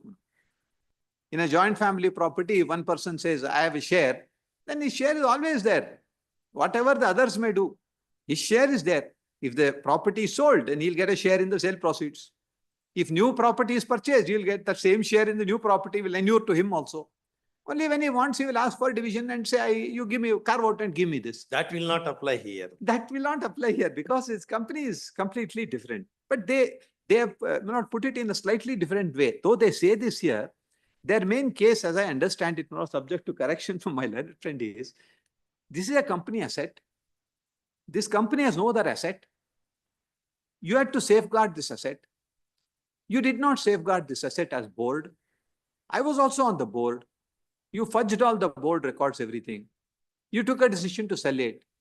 You sold it to your own closely related person, and you sold it below market price. Therefore, you have benefited from it. This is an action which is oppressive to shareholders. Therefore, as a shareholder, I am entitled to question this action. And I am able to show to the court that what you did is unlawful and it is not fair because the words you have harsh, burdensome. Those adjectives will apply here. Therefore, this transaction must be set aside. That's the main argument was this. But incidental arguments were relating to board meeting, share allotments, this, that, everything. The Company Law Board, my lord, has accepted this argument in my respectful submission, not quite erroneously, because they didn't look into the relevant evidence, relevant admissions. And it's now well settled, my lord, that though your lordships are hearing under section 10F, the Companies Act, on a question of law, because this is not a full appeal on a review of all facts. Section 10F says that on a question of law, like under section 100, High Court can look into it. And question of law means supposing there's evidence on record, there are documents on record, there are admissions in the cross-examination. If the lower authority, unmindful of it, takes a view, and I'm able to demonstrate to your lordship that this is his own admission that he attended all board meetings. And the finding is that board meetings were fudged. Then, my lord, that is a point for interference, my lord, under 10F also, though it is limited in that sense. So, para 21, my lord, they refer to this concept. And para 22, my lord, that's also interesting averment which they make there. What they say is submitted, page 17, para 22. Of the fraudulent intention. Yes, that 2 to 6 with fraudulent intention, colluded and sold away scheduled properties to kith and kin for a consideration cannot be accepted prudent person, inasmuch as company actually purchased scheduled property for 22.93 lakhs. It may be noted scheduled property or purchased with the company for developing the same into a resort. At present, scheduled property consists of 385 coconut plants, 165 mango, 1300 silver oak, 2 bore wells, an open well, building of 25 squares, fencing the entire land, value of grown-up trees run to several lakhs of rupees. And this position remained for 5 years or more in the same condition. Now, my lord, if a shareholder, he says he is director, he was attending all board meetings, then what would I do as a director, my lord? I had a stake in the company, I was attending board meetings, other directors were sleeping, they didn't do anything. All right, ನಾನು ನೋಡ್ತೀನಿ. I'll put in money. Let's raise money. Let's make a rights issue. We need another 50 lakhs, let us say, to develop this property. We'll call upon all the shareholders to fund some money. Then we'll start what we can do. Nothing has happened. Year after year after year, balance sheet is signed by them. It shows nothing. It shows no activity. What is the gap between acquisition of property and sale of the property? How many years? Acquisition, my lord, was in 2000. 9 years. Huh? 96, 97, 97. 2005. Almost 10 years. 97. 9 years at least. 1997 was purchase. 2005 was sale. 8 years.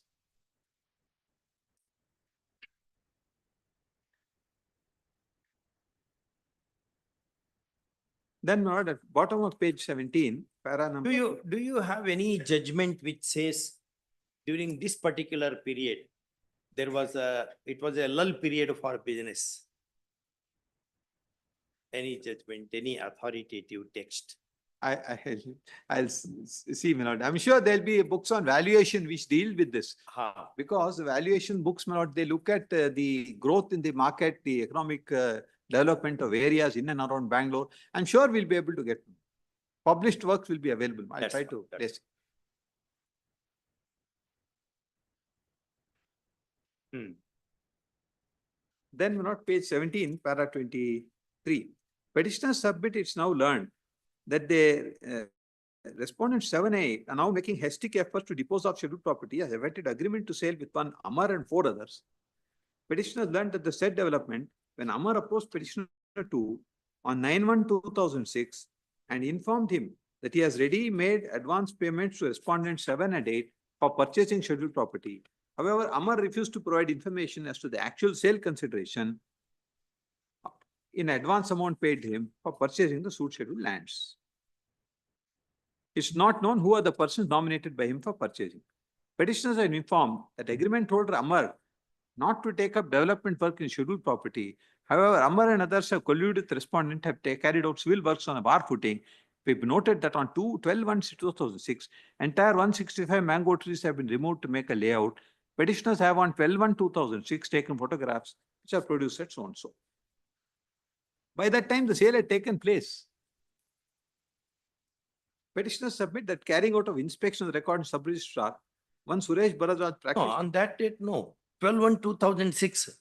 Sale took place in July 2006 and August 2006. No, sale to these two respondents. That had taken place in 2005. See, in 2006, Correct. what he's trying to say is that some Amar came to me and he told me that some agreement to sell has been entered into.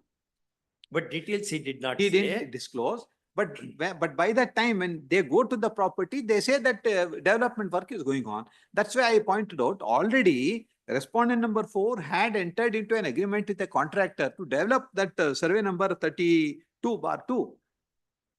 And they had spent 15-18 lakhs of rupees. Correct.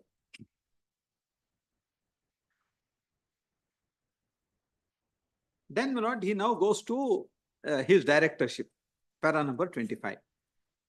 Petitioners submit that at the time of carrying out inspection of the records in the office of sub-registrar, they requested Suresh Bharadwaj, practicing company secretary, to carry out inspection of the records. They were in for another shock. Company secretary informed through his report that company had opted for striking off its name under the simplified exit scheme of the central government. When it was further inquired as to how the petitioners as directors have not been kept aware, they were further shocked to note that Form 32 had been filed with registrar. Both the petitioners have ceased to be directors of the company due to their resignation. This is not correct, my lord. I'll show the form. The petitioners respectfully submit they have not tendered their resignation to the post of director at any point of time. It is a clear case of filing false documents by respondents 2 to 6. It may be noted that respondent 4 is the signatory of the Form 32 filed with respondent, with ROC. Copy is filed soon.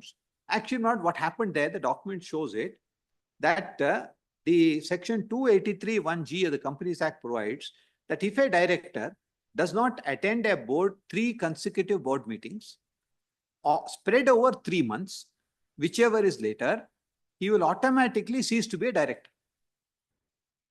Now, what happened was that they didn't attend the meetings for 3 consecutive meetings in that period. Therefore, a form was filed, form number 32, saying that they have ceased to be directors. For the ROC. Yes, it's an automatic Not a case of removal. resignation. Where is that clause? Section 283(1). No, provided that operates. Yeah. Provided it is incorporated in the No, this act, my lord. act itself Act provides for itself that. says, section 283(1)(g), my lord, says the office of a director of the Companies Act 56. The office of a director shall become vacant if A, B, C, D, E, F, G, my lord.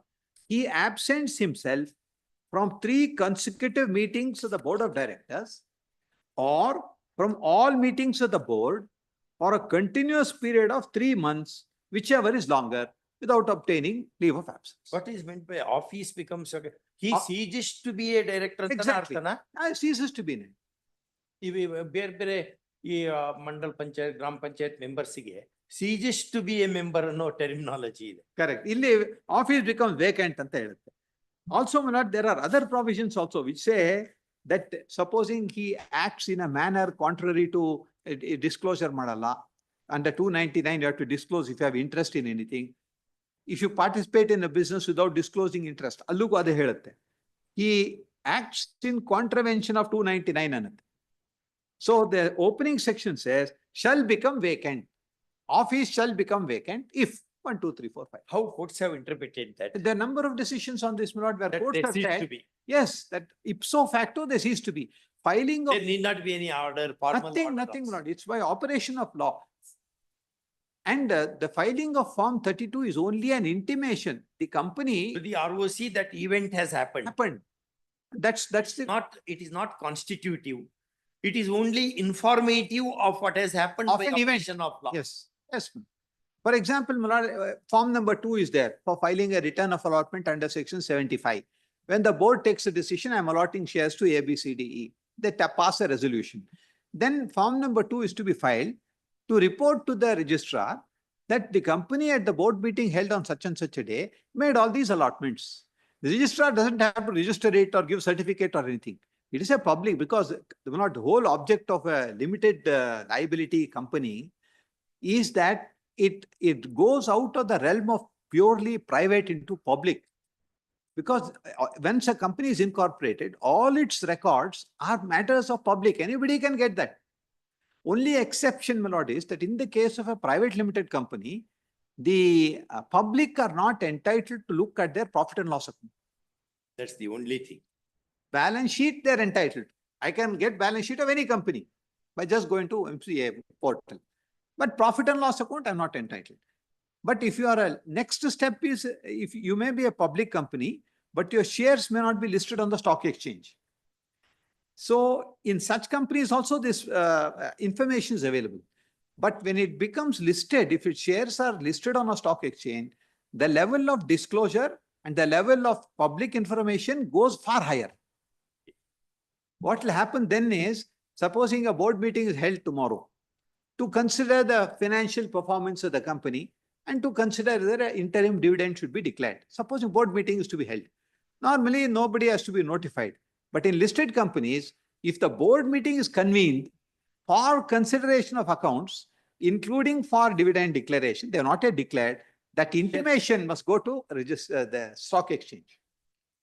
And why means that once you give intimation to stock exchange, it becomes public, they put it on their portal, the public will know. So if I am going to be investing in the market, I will know, better oh, judgment. tomorrow Tata Electric Company is considering dividend. So naale valle dividend barbodu, let me buy some shares today. Or somebody else may think this company is not doing so well. Tomorrow they are not going to give dividend. They're going to skip dividend. Share price will fall. Let me sell my shares today. So the levels of disclosure will vary depending on what nature of the company you are. So in this case, this is a limited company. In fact, I don't know, my lord, probably I think, so I'm giving them the benefit of doubt. He says it was resignation ಅಂತ ಹೇಳ್ತಾರೆ. Form 32 doesn't say, your lordship may Removal see. ಅಂತಾನೂ ಹೇಳಿ. ಅದು file ಮಾಡ್ತಾರೆ. ಅದು as an 179. afterthought, my lords, subsequently they file another form. That is, both are there. ನಾನು resign ಮಾಡಿದೀನಿ ಅಂತ ಆಮೇಲೆ ಎಲ್ಲಿ ತೋರಿಸೋದು ಏನಿದೆ ಡಾಕ್ಯುಮೆಂಟ್ ಅಂತ ಅವರಿಗೆ ಅಡ್ವೈಸ್ ತಗೊಳ್ತಾರೆ. Then they file this. I will explain it, my lords. That's all. It looks very 179. simple. 180 ತಾವು ನೋಡಿದ್ರೆ ಇದೇ ವಾಲ್ಯೂಮ್ ಅಲ್ಲಿ 181.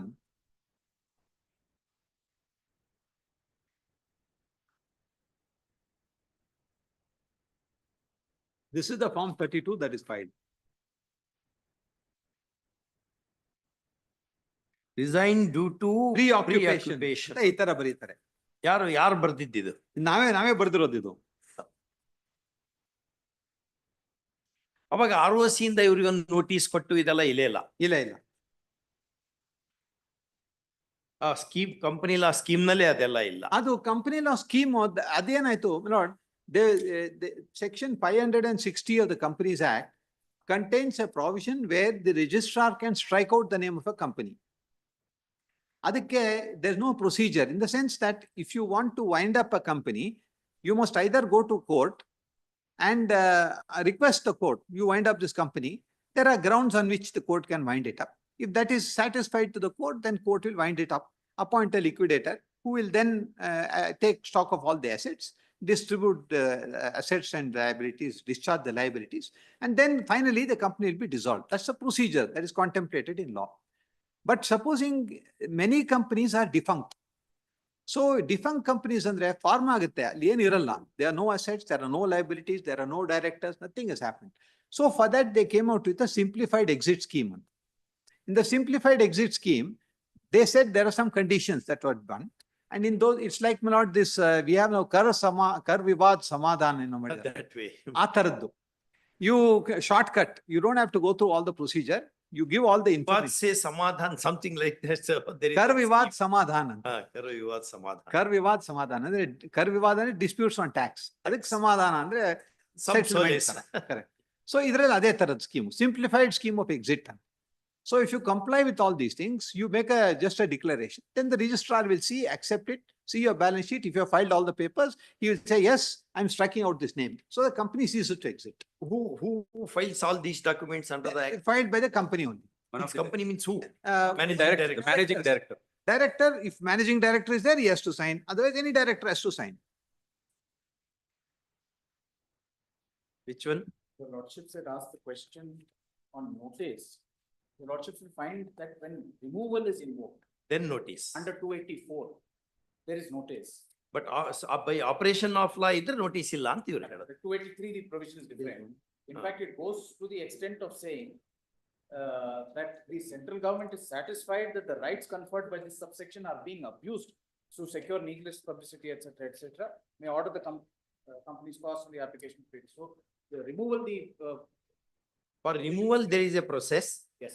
For Director is- reporting cessation of membership, or in the words of the statute, the vacancy of the office of the director by operation of law, there is no process, just intimating, because it happens by operation of law. Secondly, my lord, so far as the exit scheme is concerned, subject to correction, there was also an affidavit to be filed by the directors, saying that I am certifying that there are no assets, no liabilities. It is a fit case for striking off. However, for the next 20 years, if a claim arises, I will make it good. An indemnity bond. Indemnity bond. Indemnity to be given mandatorily by all the By way directors, of that they will be personally liable in case any liability arises. Mr. Naganand, we can continue this some other day. Please, that we will process. We have some more matters to dictation and other things. Please.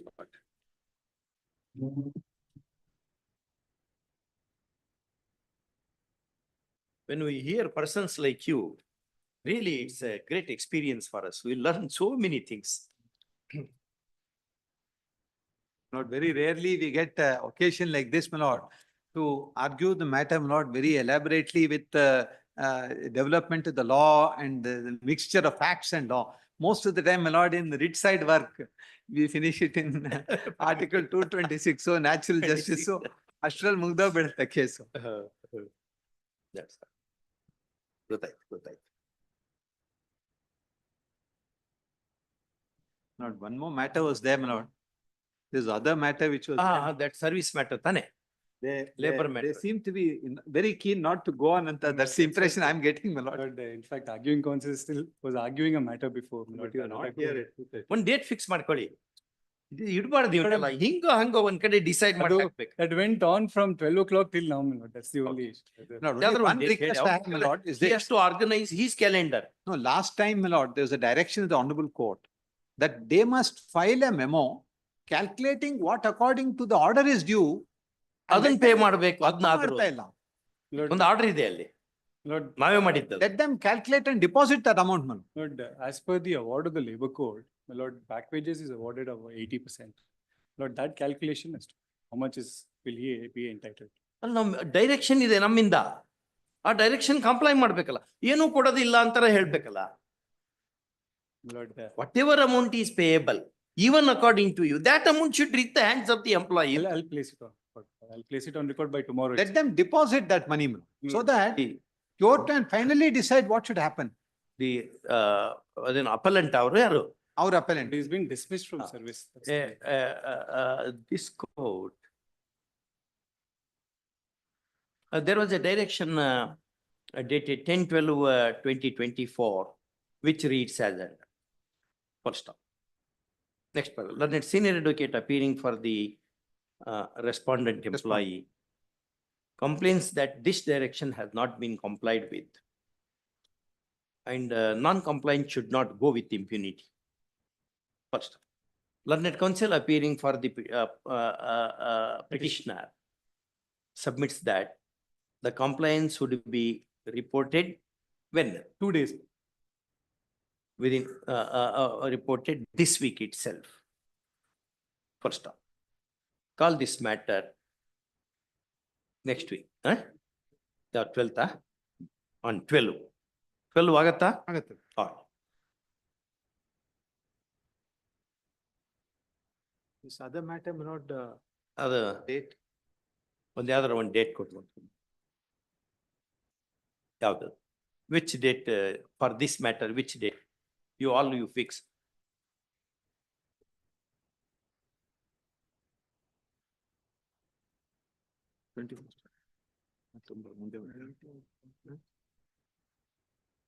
Nineteenth, my lordship, please. 19th. Or 21st. 20th. 21st is Friday. 20th ಹಾಕೋಬೋದಾ? ಬೇರೆ some other date ಹೇಳಿವೆ ಇಲ್ಲ ಅಂತ. 18th. 18th is. All right, 18th.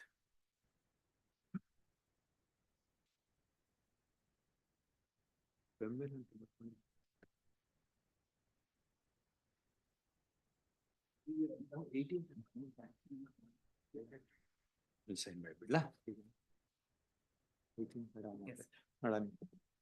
18th, I may be arriving little late that day, not so. 19th or 20th? 21st? 21st. 20th ಆಗತ್ತಾ? 20th ಹಾಕ್ಬೋದಾ? Yes, please. For you? Yes. Okay. All right, thank you. ಇದೇ madam, ಹಾಗೆ ಇಟ್ಟಿದ್ದೀನಿ. ನಾವು ಬೇರೆದಕ್ಕೆ ಉಪಯೋಗಿಸ್ಲಿಕ್ಕೆ ಬರ್ತದೆ. All right. 7 days. Okay.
ಅದೇ ಉಲ್ಟಾ ಆಗಿಂದ ಹಾಕಿರ್ತೀನಿ.